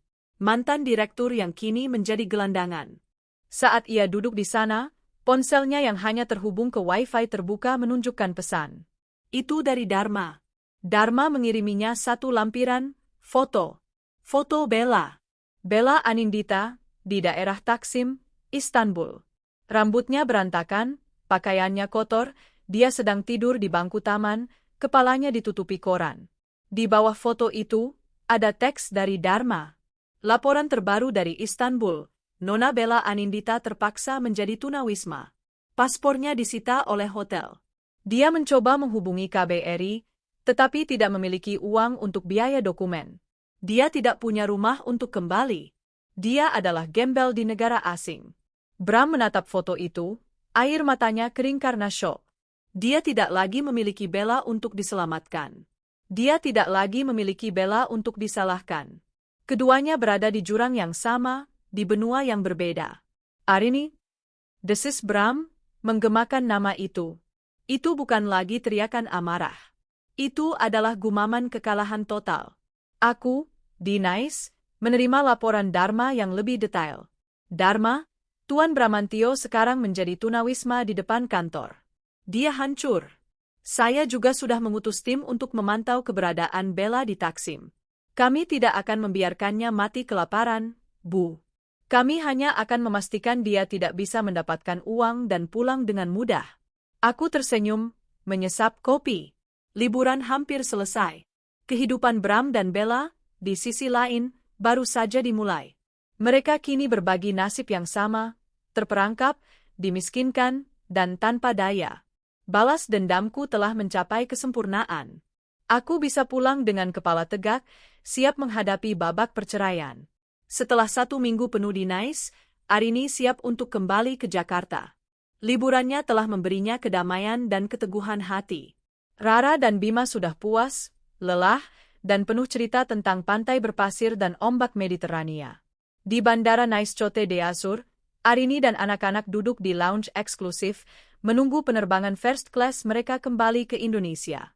Arini terlihat memancarkan aura kekuasaan dan ketenangan. Saat itulah sebuah keganjilan menarik perhatiannya.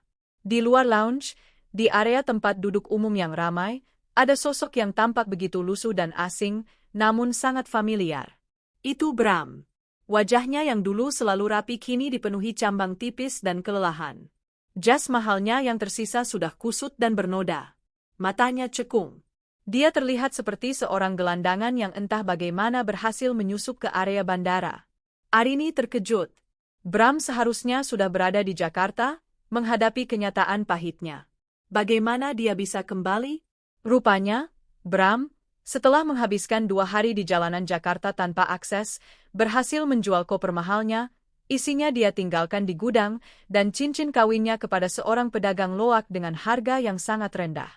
Uang itu hanya cukup untuk tiket pesawat termurah, rute berliku dari Jakarta ke Nice dengan beberapa kali transit. Dia tahu Arini akan terbang dari Nice, dan itu adalah kesempatan terakhirnya untuk memohon ampun sebelum perceraian dimulai. Bram melihat Arini dan anak-anak. Dengan sisa tenaga dan harga diri yang entah dari mana, dia berlari menuju pintu lounge. "Arini, tunggu!" teriaknya, suaranya parau. Petugas lounge yang terlatih menghalanginya. Bram menunjuk. "Itu istri saya." "Saya Su." Arini bangkit dengan tenang. Dia berjalan ke pintu lounge.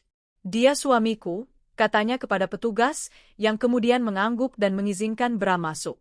Bram tersungkur di lantai marmer yang mengkilap di hadapan Arini. Aku memohon padamu, Arini.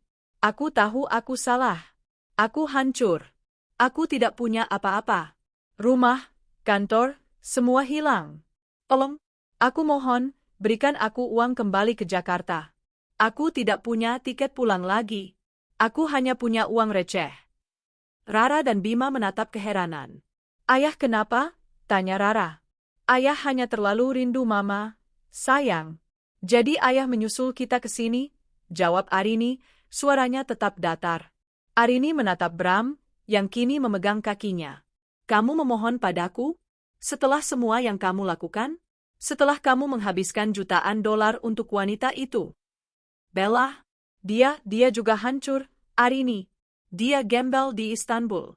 Dia meneleponku dengan suara yang hancur. Dia takut dan kedinginan. Aku harus membantunya. Aku berjanji akan bertanggung jawab.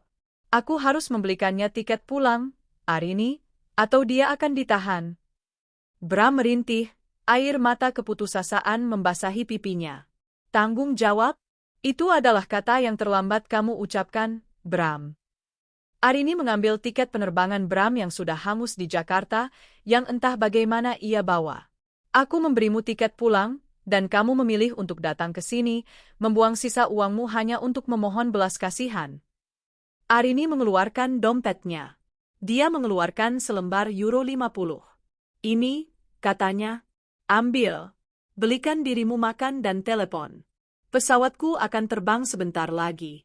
Jika kamu ingin kembali ke Jakarta, beli tiket. Sekarang.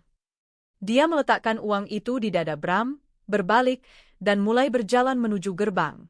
Tiba-tiba, ponsel Bram, yang terhubung ke Wi-Fi lounge yang lemah, berdering. Sebuah panggilan masuk dari nomor yang tidak dikenal. Itu dari KBRI di Ankara. Bram mengangkatnya dengan panik. Ya? Bagaimana Bella? Apakah dia aman? Suara petugas KBRI di seberang terdengar tenang. Tuan Bramantio, kami telah memproses Nona Bella Anindita. Dia telah berada dalam status tunawisma di Taksim selama seminggu. Kami telah mengatur dokumen perjalanan daruratnya dan mendapatkan kursi di penerbangan repatriasi humaniter. Dia akan tiba di Jakarta besok sore. Repatriasi? Syukurlah. Terima kasih. Tapi dia butuh uang tunai untuk... Mohon maaf, Tuan. Semua biaya telah ditanggung oleh pemerintah. Tapi Tuan dan Nona Bella harus menyelesaikan semua tagihan utang di Turki di lain waktu. Statusnya kini adalah persona non grata di Turki sampai utang-utang hotelnya lunas.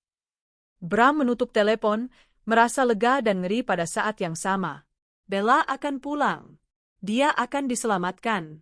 Dia berbalik, bersemangat untuk memberitahu Arini. Arini, Bella P.U.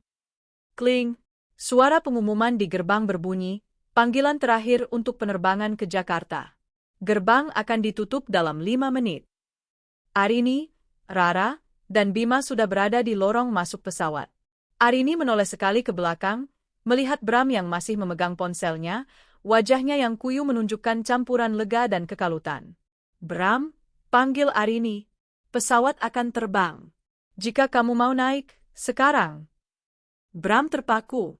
Dia harus segera bergegas. Tapi dia melihat pesan WhatsApp dari Bella yang baru saja masuk. Mas, aku pulang besok. Tunggu aku di apartemennya. Aku udah nggak sabar.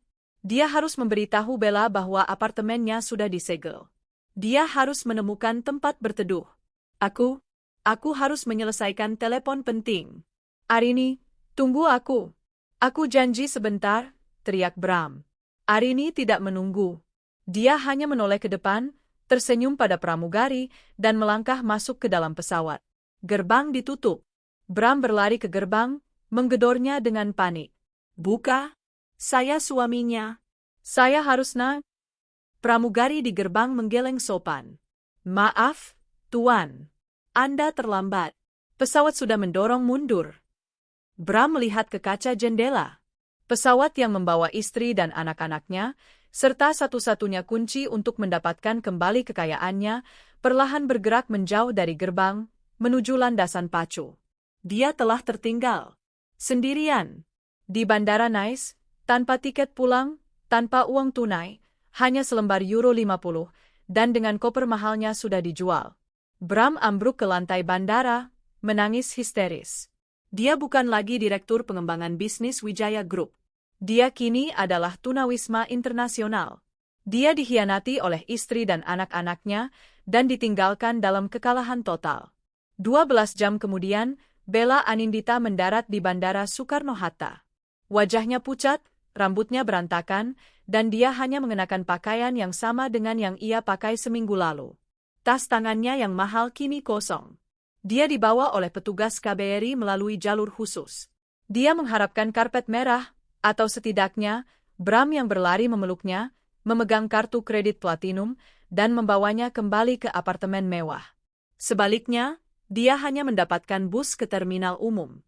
Mas Bram pasti tunggu aku di apartemen, gumamnya, mencoba mencari taksi. Dia mencoba mencari ATM. Semua kartu yang diberikan Bram terblokir.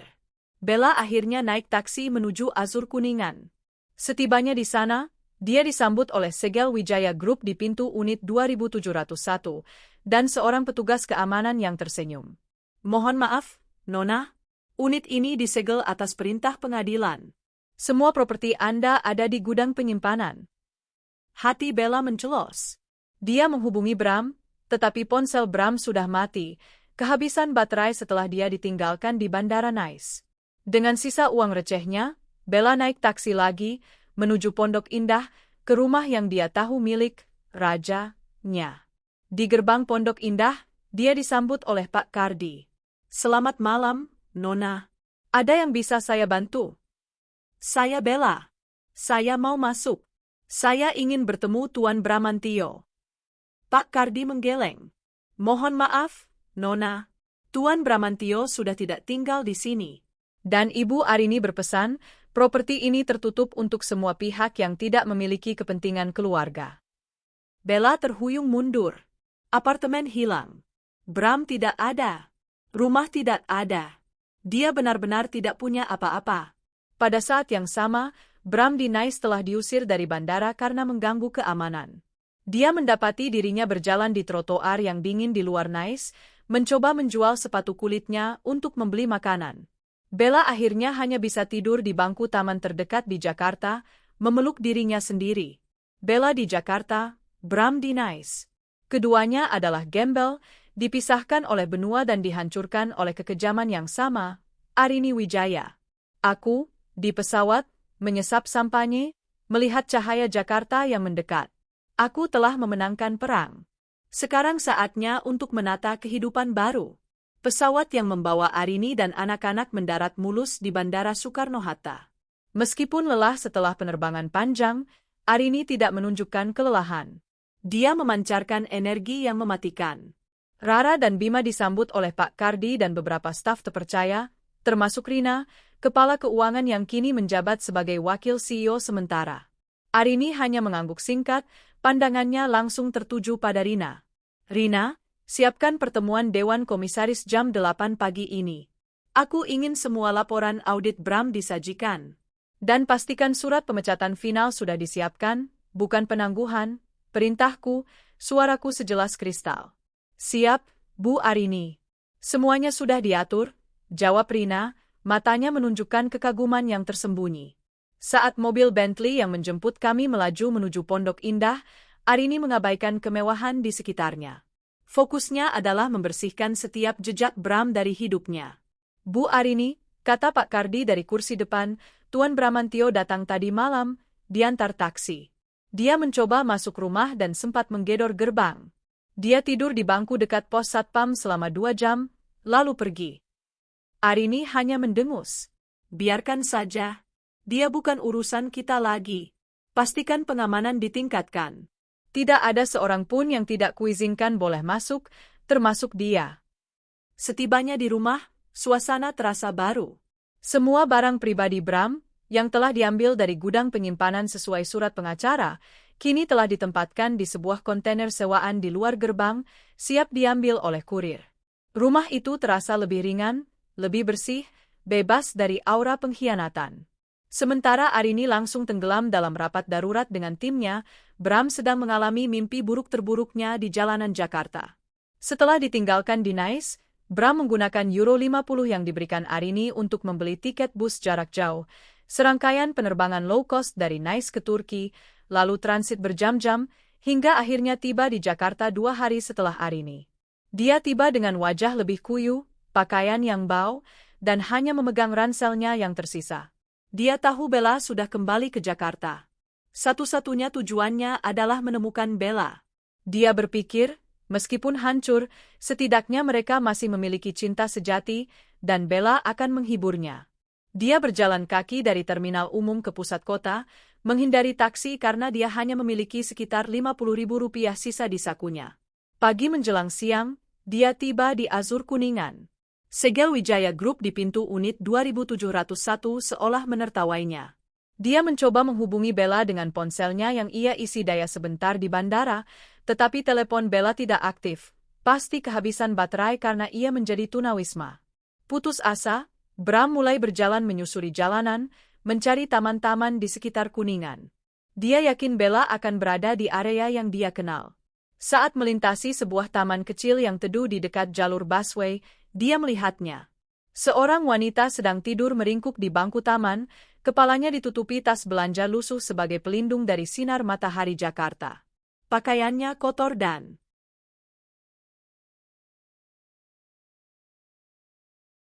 berantakan. Namun, siluet tubuh dan sepatu hak tingginya yang kini sudah rusak, sangat ia kenali. Bella, panggil Bram, suaranya hampir tidak terdengar. Bella tersentak bangun. Matanya yang merah menatapnya. Butuh waktu baginya untuk mengenali pria di depannya. Pria itu tampak lebih parah darinya, rambutnya seperti sapu ijuk, wajahnya dipenuhi kumis tipis, dan bau keringat. Mas Bram? Bella berdiri, rasa lega bercampur jijik memenuhi wajahnya. Ya Tuhan, kamu kenapa? Kamu kelihatan seperti gelandangan. Kamu juga, sayang, balas Bram, suaranya patah. Aku tertinggal di Nice. Aku tidak punya uang sepeser pun. Apartemen kita sudah disegel Arini. Bella menangis. Aku tahu. Aku datang ke sini dan semua barangku hilang. Mobilku hilang. Kartuku mati. Aku jadi gembel, Mas. Aku tidur di sini. Aku pikir kamu di Turki, menikmati hidup mewah tanpa aku. Tidak, Bella. Aku juga hancur. Arini mengambil semuanya. Dia memblokir semua akses ke uangku. Dia menyita segalanya. Kita tidak punya apa-apa lagi. Reuni yang seharusnya menjadi momen romantisme di tengah kesulitan, malah berubah menjadi konfrontasi yang brutal. Mereka saling berhadapan, bukan sebagai raja dan ratu, melainkan sebagai dua pengemis yang sama-sama bangkrut. Bella menatap Bram dengan mata yang dulu penuh cinta materialistis, kini dipenuhi kebencian murni. Kamu bilang kamu kaya. Kamu janji akan menjadikanku ratu. Kenapa kamu biarkan istrimu melakukan ini? Kamu tidak punya uang sepeser pun, Mas? Tidak ada rekening rahasia? Aku mencoba mentransfer, tapi Arini, dia mengontrol segalanya. Aku hanya numpang hidup, Bella. Aku tidak pernah punya kekuatan sejati. Bram berteriak, frustrasi. Numpang hidup, Bella mundur, jijik. Jadi kamu tidak ada bedanya dengan aku. Lebih buruk. Setidaknya aku hanya menipu, tapi kamu bahkan mencuri dari istrimu sendiri. Kamu bukan raja. Kamu hanya boneka yang hancur. Cinta materialistis itu runtuh. Dalam sekejap, mereka menyadari bahwa ikatan mereka hanyalah uang. Dan sekarang, uang itu hilang, ikatan itu terputus. Bram menatap wanita yang ia hancurkan rumah tangganya demi wanita itu. Wanita itu kini membencinya, mencampakkannya di tengah jalan. Kau sama sekali tidak mencintaiku, gumam Bram. Aku mencintai uangmu, balas Bella tegas. Dan sekarang kamu bahkan tidak punya uang untuk membeli makan siangku. Bella berbalik, meninggalkannya sendirian di bangku taman, berjalan cepat, entah kemana, hanya dengan satu tujuan, menjauh dari Bram, simbol kegagalan besarnya. Sementara itu, Di kantor Wijaya Group, Arini menyelesaikan babak final balas dendamnya. Keputusan Dewan Komisaris sudah final, kata Arini kepada tim legal dan HRD. Bramantio Wijaya dipecat secara tidak hormat. Semua tunjangan dan pesangonnya dibekukan hingga audit selesai. Kirim surat itu hari ini. Dan siapkan gugatan cerai di pengadilan agama. Alasan, penggelapan dana dan perzinahan. Aku tidak ingin 1 rupiah pun asetku disentuh olehnya. Arini menghela napas, merasakan beban yang terangkat dari bahunya. Dia telah memenangkan segalanya. Uang, anak-anak, perusahaan, dan harga dirinya. Malam itu, saat Rara dan Bima tertidur, Arini berdiri di balkon rumahnya yang kini 100% miliknya. Ponselnya berdering. Dharma. Bu Arini, laporan terakhir. Bella Anindita terlihat bekerja sebagai pelayan di warung makan pinggir jalan di daerah Cengkareng. Tidak punya tempat tinggal tetap. Sedangkan Tuan Bramantio, dia terlihat di terminal Kampung Rambutan. Mencoba mencari pekerjaan apapun, tapi tidak ada yang mau menerimanya. Mengapa tidak ada yang mau? Bu Arini, jawab Dharma pelan. Kami memastikan semua database HRD perusahaan besar di Jakarta menerima notifikasi internal tentang kasus penggelapan Direktur Bramantio Wijaya. Dia kini menjadi persona non grata di dunia korporat. Arini menutup telepon. Tidak ada lagi yang perlu dilakukan. Mereka telah jatuh ke dasar jurang. Mereka tidak hanya dihancurkan, mereka diisolasi dari masyarakat yang pernah mereka anggap sebagai arena bermain. Arini berjalan ke kamar tidur. Dia melihat foto pernikahannya di meja samping. Dia mengambilnya. Dia tersenyum. Bukan senyum kesedihan, tapi senyum kemenangan. Kemudian, dengan gerakan yang tenang, dia menjatuhkan foto itu ke tempat sampah. Selamat tinggal, Bram, bisiknya. Selamat datang di kehidupan baruku. 2 tahun telah berlalu sejak pesawat Arini mendarat di Jakarta, meninggalkan Bram di Bandara Nice. 2 tahun adalah waktu yang cukup bagi Arini untuk membersihkan sisa-sisa kehancuran dan menata ulang kerajaannya. Wijaya Group kini berkembang pesat. Di bawah kepemimpinan tunggal Arini, perusahaan berhasil melakukan restrukturisasi besar-besaran. Arini tidak hanya memulihkan dana yang digelapkan Bram, tetapi juga menutup pos-pos pengeluaran tidak perlu, menjadikan perusahaan lebih ramping dan agresif di pasar.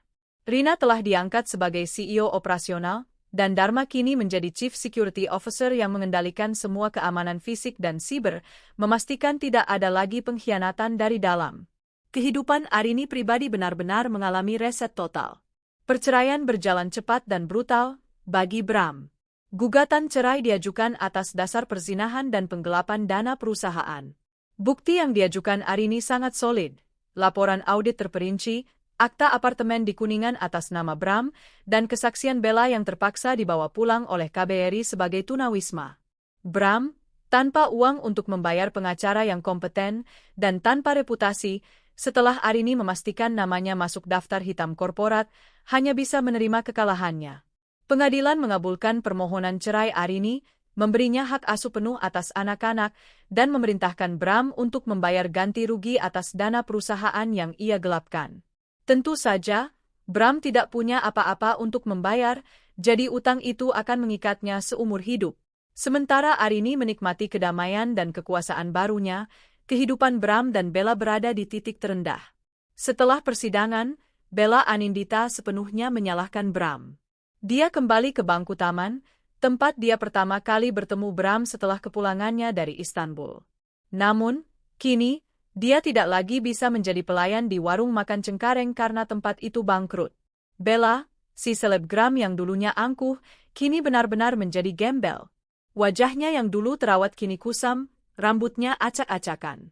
Semua barang mewahnya telah dilelang oleh Arini, dan uang hasil lelang tersebut disumbangkan atas nama Yayasan Anak-anak Wijaya Group. Bram, setelah diusir dari semua sudut kota besar, mencoba mencari pekerjaan serabutan di luar Jakarta, jauh dari mata yang mengenalnya. Namun, ia tidak terbiasa dengan pekerjaan kasar. Ia mencoba menjadi buruh, tetapi tangannya yang halus dan otaknya yang terbiasa dengan sofa empuk tidak sanggup.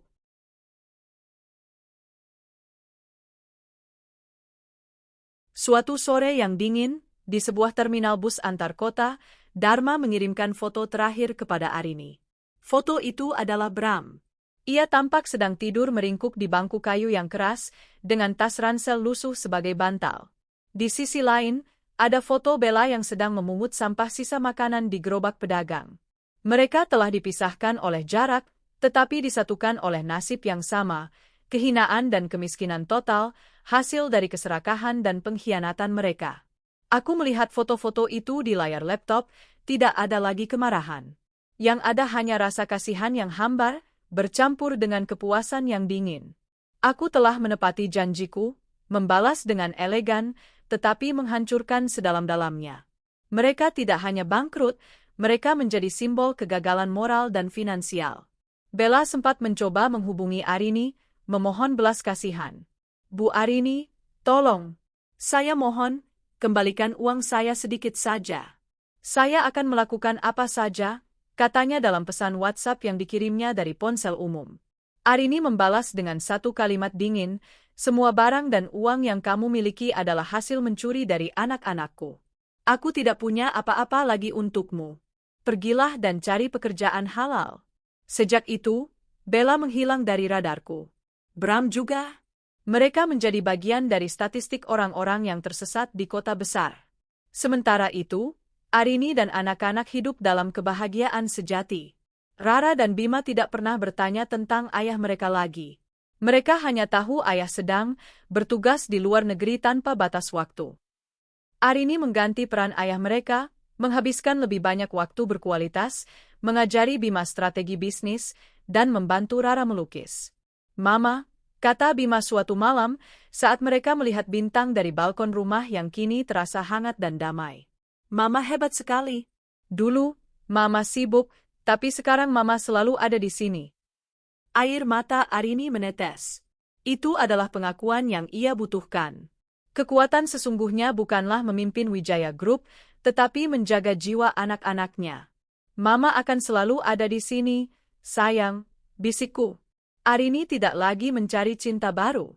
Dia menemukan cinta sejati dalam kemandirian dan hubungannya dengan anak-anak. Dia menjadi ikon bagi wanita pengusaha, simbol kekuatan, ketenangan, dan kesuksesan yang otentik. Beberapa bulan setelah perceraian, Arini mengadakan perjalanan ski ke pegunungan Alpen bersama anak-anak. Saat mereka bermain salju, Arini menerima pemberitahuan dari Dharma. Dharma, berita terbaru dari terminal Kampung Rambutan. Tuan Bramantio telah ditangkap oleh petugas ketertiban umum karena mengganggu ketertiban. Dia sekarang berada di fasilitas rehabilitasi sosial.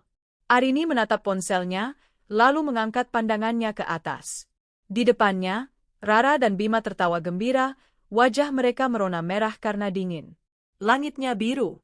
Salju berkilauan. Dia tersenyum. Senyum itu bukan lagi tawa dingin kemenangan.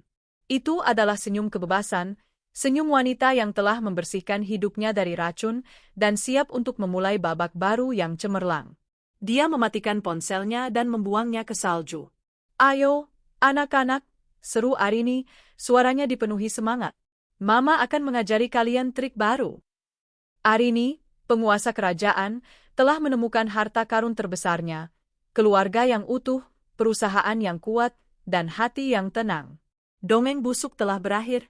Kisah kebahagiaan sejati baru saja dimulai. 3 tahun telah berlalu sejak liburan ke Paris yang menjadi titik balik kehidupan Arini Wijaya.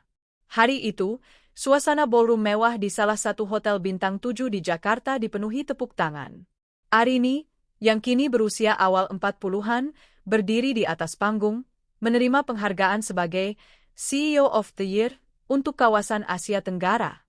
Wijaya Group, di bawah kepemimpinan tunggalnya, tidak hanya stabil tetapi telah meluncurkan 3 produk finansial yang revolusioner, mencatat pertumbuhan laba bersih sebesar 250% dalam 3 tahun. Arini mengenakan gaun malam biru tua yang disulam dengan kristal, memancarkan aura ketenangan dan otoritas yang tak terbantahkan. Dia tersenyum, senyum yang mencapai mata, senyum yang benar-benar bahagia. Itu bukan senyum kepura-puraan yang pernah ia tunjukkan di samping Bram. Ini adalah senyum otentik seorang wanita yang membangun kerajaannya sendiri dan kini menikmati hasilnya. Penghargaan ini, katanya di depan ratusan hadirin, suaranya jernih dan kuat, bukan hanya milik saya. Ini milik setiap individu yang percaya pada integritas, kerja keras, dan visi yang jelas.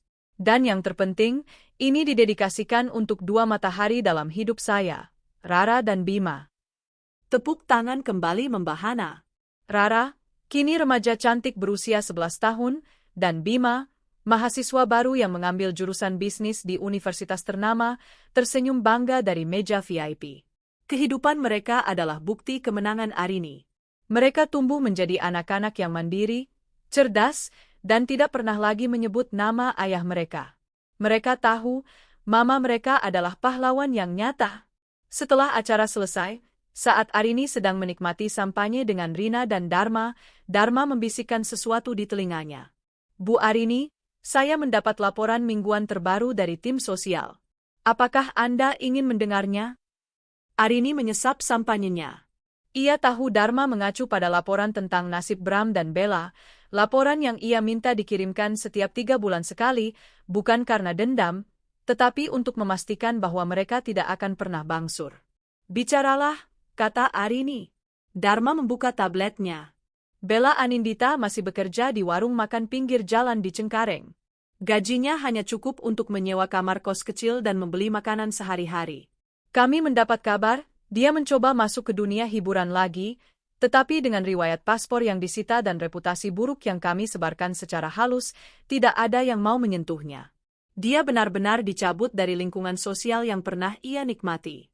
Dia menua dengan cepat dan telah kehilangan semua daya tariknya yang dulu. Arini hanya mengangguk kecil. Bella, si parasit, telah menemukan tempatnya. Menderita dalam kesederhanaan, tanpa kemewahan yang ia puja. Itu adalah hukuman yang lebih kejam daripada penjara. Dan Bramantio? Tuan Bramantio, setelah keluar dari fasilitas rehabilitasi sosial setahun yang lalu, mengalami kesulitan beradaptasi. Dia mencoba melamar pekerjaan, tetapi statusnya sebagai persona non grata di dunia korporat tetap berlaku. Terakhir, dia terlihat di terminal Kampung Rambutan, bekerja sebagai pengangkut barang, sesekali menjadi tukang parkir liar. Dia tidak punya rumah, tidur di pos-pos kosong, dan benar-benar terputus dari peradaban kelas atas. Dia hidup dalam kehampaan. Apakah mereka pernah bertemu lagi? Tanya Arini, tiba-tiba tertarik. Yah, Bu. Sekitar 6 bulan lalu. Mereka bertemu secara tidak sengaja di sebuah pasar tradisional. Menurut laporan, Bella mendekatinya, berharap Bram punya sedikit uang. Tapi Bram justru menyalahkannya atas kehancurannya. Terjadi pertengkaran kecil yang memalukan di depan umum. Setelah itu, mereka kembali ke jalur mereka masing-masing, terpisah. Mereka tidak lagi berbagi cinta, hanya berbagi kebencian dan kemiskinan. Arini tersenyum tipis. Sempurna, katanya. Balas dendam terbaik bukanlah kebencian yang mendidih, tapi keberhasilan yang tenang di mana mereka tidak pernah bisa menyentuhnya lagi. Mereka adalah puing-puing, Dharma. Biarkan mereka menjadi pelajaran. Pulang ke rumah malam itu, Arini berdiri di balkon rumah Pondok Indah, rumah yang kini sepenuhnya miliknya, rumah yang terasa hangat. Ia tidak pernah mengubah desainnya, tetapi kini suasananya berbeda, sejuk, damai, dan penuh cahaya. Bima dan Rara datang ke balkon, mengenakan piyama. "Ma," kata Bima, memeluknya dari belakang. "Selamat untuk penghargaannya." "Terima kasih, sayang." "Ma." Rara menatap langit Jakarta yang bertabur bintang. "Mama hebat. Mama bisa melakukan semuanya sendiri." Arini memeluk kedua anaknya erat-erat. Air matanya menetes, bukan air mata kesedihan, tetapi air mata rasa syukur. Dia memikirkan Bram, yang kini mungkin tidur di bangku kayu di bawah jembatan, dan Bella, yang tidur di kamar sempit setelah seharian mencuci piring. Mereka telah kehilangan segalanya, bukan karena kehancuran finansial, tetapi karena kehilangan integritas. Sementara itu, Arini telah mendapatkan segalanya. Bukan hanya kekayaan yang ia pertahankan, tetapi juga pengakuan terpenting yang ia butuhkan, bahwa ia cukup. Cukup sebagai wanita, cukup sebagai pebisnis, dan lebih dari cukup sebagai seorang ibu. Liburan ke Paris itu bukanlah akhir dari pernikahannya. Itu adalah awal dari kehidupannya. Arini menatap ke langit malam, di mana bintang-bintang bersinar dengan tenang. Dia telah memenangkan perang, mendapatkan kedamaian, dan menata ulang kerajaan yang adil untuk dirinya dan anak-anaknya. Kisah balas dendam yang elegan telah selesai. Kisah kebahagiaan sejati telah menjadi epilognya. Aku akan selalu ada di sini untuk kalian, bisiknya kepada anak-anaknya. Selalu. 6 bulan kemudian, Jakarta dibanjiri cahaya matahari sore yang hangat. Arini berada di dalam mobil Bentley-nya, kali ini menuju pusat kota untuk urusan penandatanganan akuisisi baru. Dia duduk di kursi belakang, membaca laporan, kehidupannya bergerak dengan kecepatan tinggi, penuh tujuan. Mobilnya melintasi kawasan Kuningan yang ramai. Tiba-tiba, mata Arini menangkap sesuatu. Mobilnya berhenti sejenak di lampu merah, tepat di depan persimpangan yang menuju ke Azur Kuningan. Di pinggir jalan, di dekat tiang listrik, seorang wanita tua yang mengenakan pakaian lusuh sedang mengumpulkan botol plastik dari tempat sampah. Wajahnya yang dulunya cantik kini keriput dan penuh dengan kelelahan, tetapi mata yang dulu dipenuhi keserakahan, masih familiar. Itu adalah Bella. Bella mendongak, matanya yang redup bertemu langsung dengan kaca gelap mobil Bentley yang mewah. Dia tidak bisa melihat siapa di dalamnya, tetapi dia pasti merasakan aura kekayaan yang luar biasa. Dia hanya menunduk, kembali mengorek sampah. Beberapa meter di belakang, duduk meringkuk di bawah rindangnya pohon palem di median jalan, ada seorang pria yang menggendong tas lusuh, menunggu sisa makanan dari pedagang asongan. Pria itu menunduk, rambutnya panjang dan tidak terawat. Bram. Dia berada dalam jarak pandang Bella, tetapi mereka tidak berinteraksi. Mereka adalah 2 kapal karam yang terdampar di pulau yang sama, tetapi terpisah oleh harga diri yang tinggal puing. Arini menatap mereka. Tidak ada getaran emosi. Tidak ada amarah yang membakar. Tidak ada kepuasan yang dingin. Yang ada hanya ketiadaan. Mereka tidak berarti apa-apa. Mereka hanyalah 2 orang asing yang menghuni dunia yang sama sekali berbeda dengannya. Lampu berubah hijau. Sopirnya mulai bergerak. Tunggu, kata Arini. Sopir mengerem. Arini mengambil selembar uang Rp100.000 dari dompetnya dan menyerahkannya kepada Dani, pengawal yang duduk di kursi depan. Berikan uang ini pada mereka, perintah Arini. Bukan sebagai amal, tapi sebagai tip layanan yang sudah selesai. Dani mengangguk, keluar dari mobil. Dia berjalan ke Bella, meletakkan uang itu di tangannya tanpa kata, dan melakukan hal yang sama pada Bram. Bram terkejut melihat uang itu, lalu mendongak mencari siapa yang memberi. Dani hanya menunjuk ke mobil Bentley yang kacanya gelap. Bella dan Bram menatap uang itu. Bagi mereka, itu adalah rezeki nomplat yang tidak terduga. Bagi Arini, itu adalah pembayaran final untuk drama yang telah mereka mainkan dalam hidupnya. Saat mobil itu kembali bergerak, Arini tidak menoleh ke belakang. Dani, kata Arini, suaranya kembali ke nada bisnis. Laporan keuangan kuartal ini bagaimana? Apa investasi kita di bidang energi terbarukan sudah menunjukkan kenaikan yang signifikan? Dani mulai berbicara, dan Arini langsung tenggelam dalam pekerjaannya. Masa lalu telah dibeli dan ditutup. Ia telah dilemparkan kembali ke jalanan sebagai puing-puing yang tak berarti. Arini tidak lagi mencari cinta baru, tetapi ia dikelilingi oleh cinta sejati dari anak-anak dan loyalitas timnya. Ia telah memenangkan segalanya, tidak hanya harta tetapi juga martabat. Ia bukan lagi istri yang dicurangi, melainkan Arini Wijaya, wanita yang menjadi legenda, yang mengubah pengkhianatan menjadi kekuasaan tertinggi. Kisah balas dendam yang elegan telah selesai. Kisah kebahagiaan sejati telah menjadi epilognya. Aku akan selalu ada di sini untuk kalian, bisiknya kepada anak-anaknya, jauh di balik kaca jendela mobil. Selalu.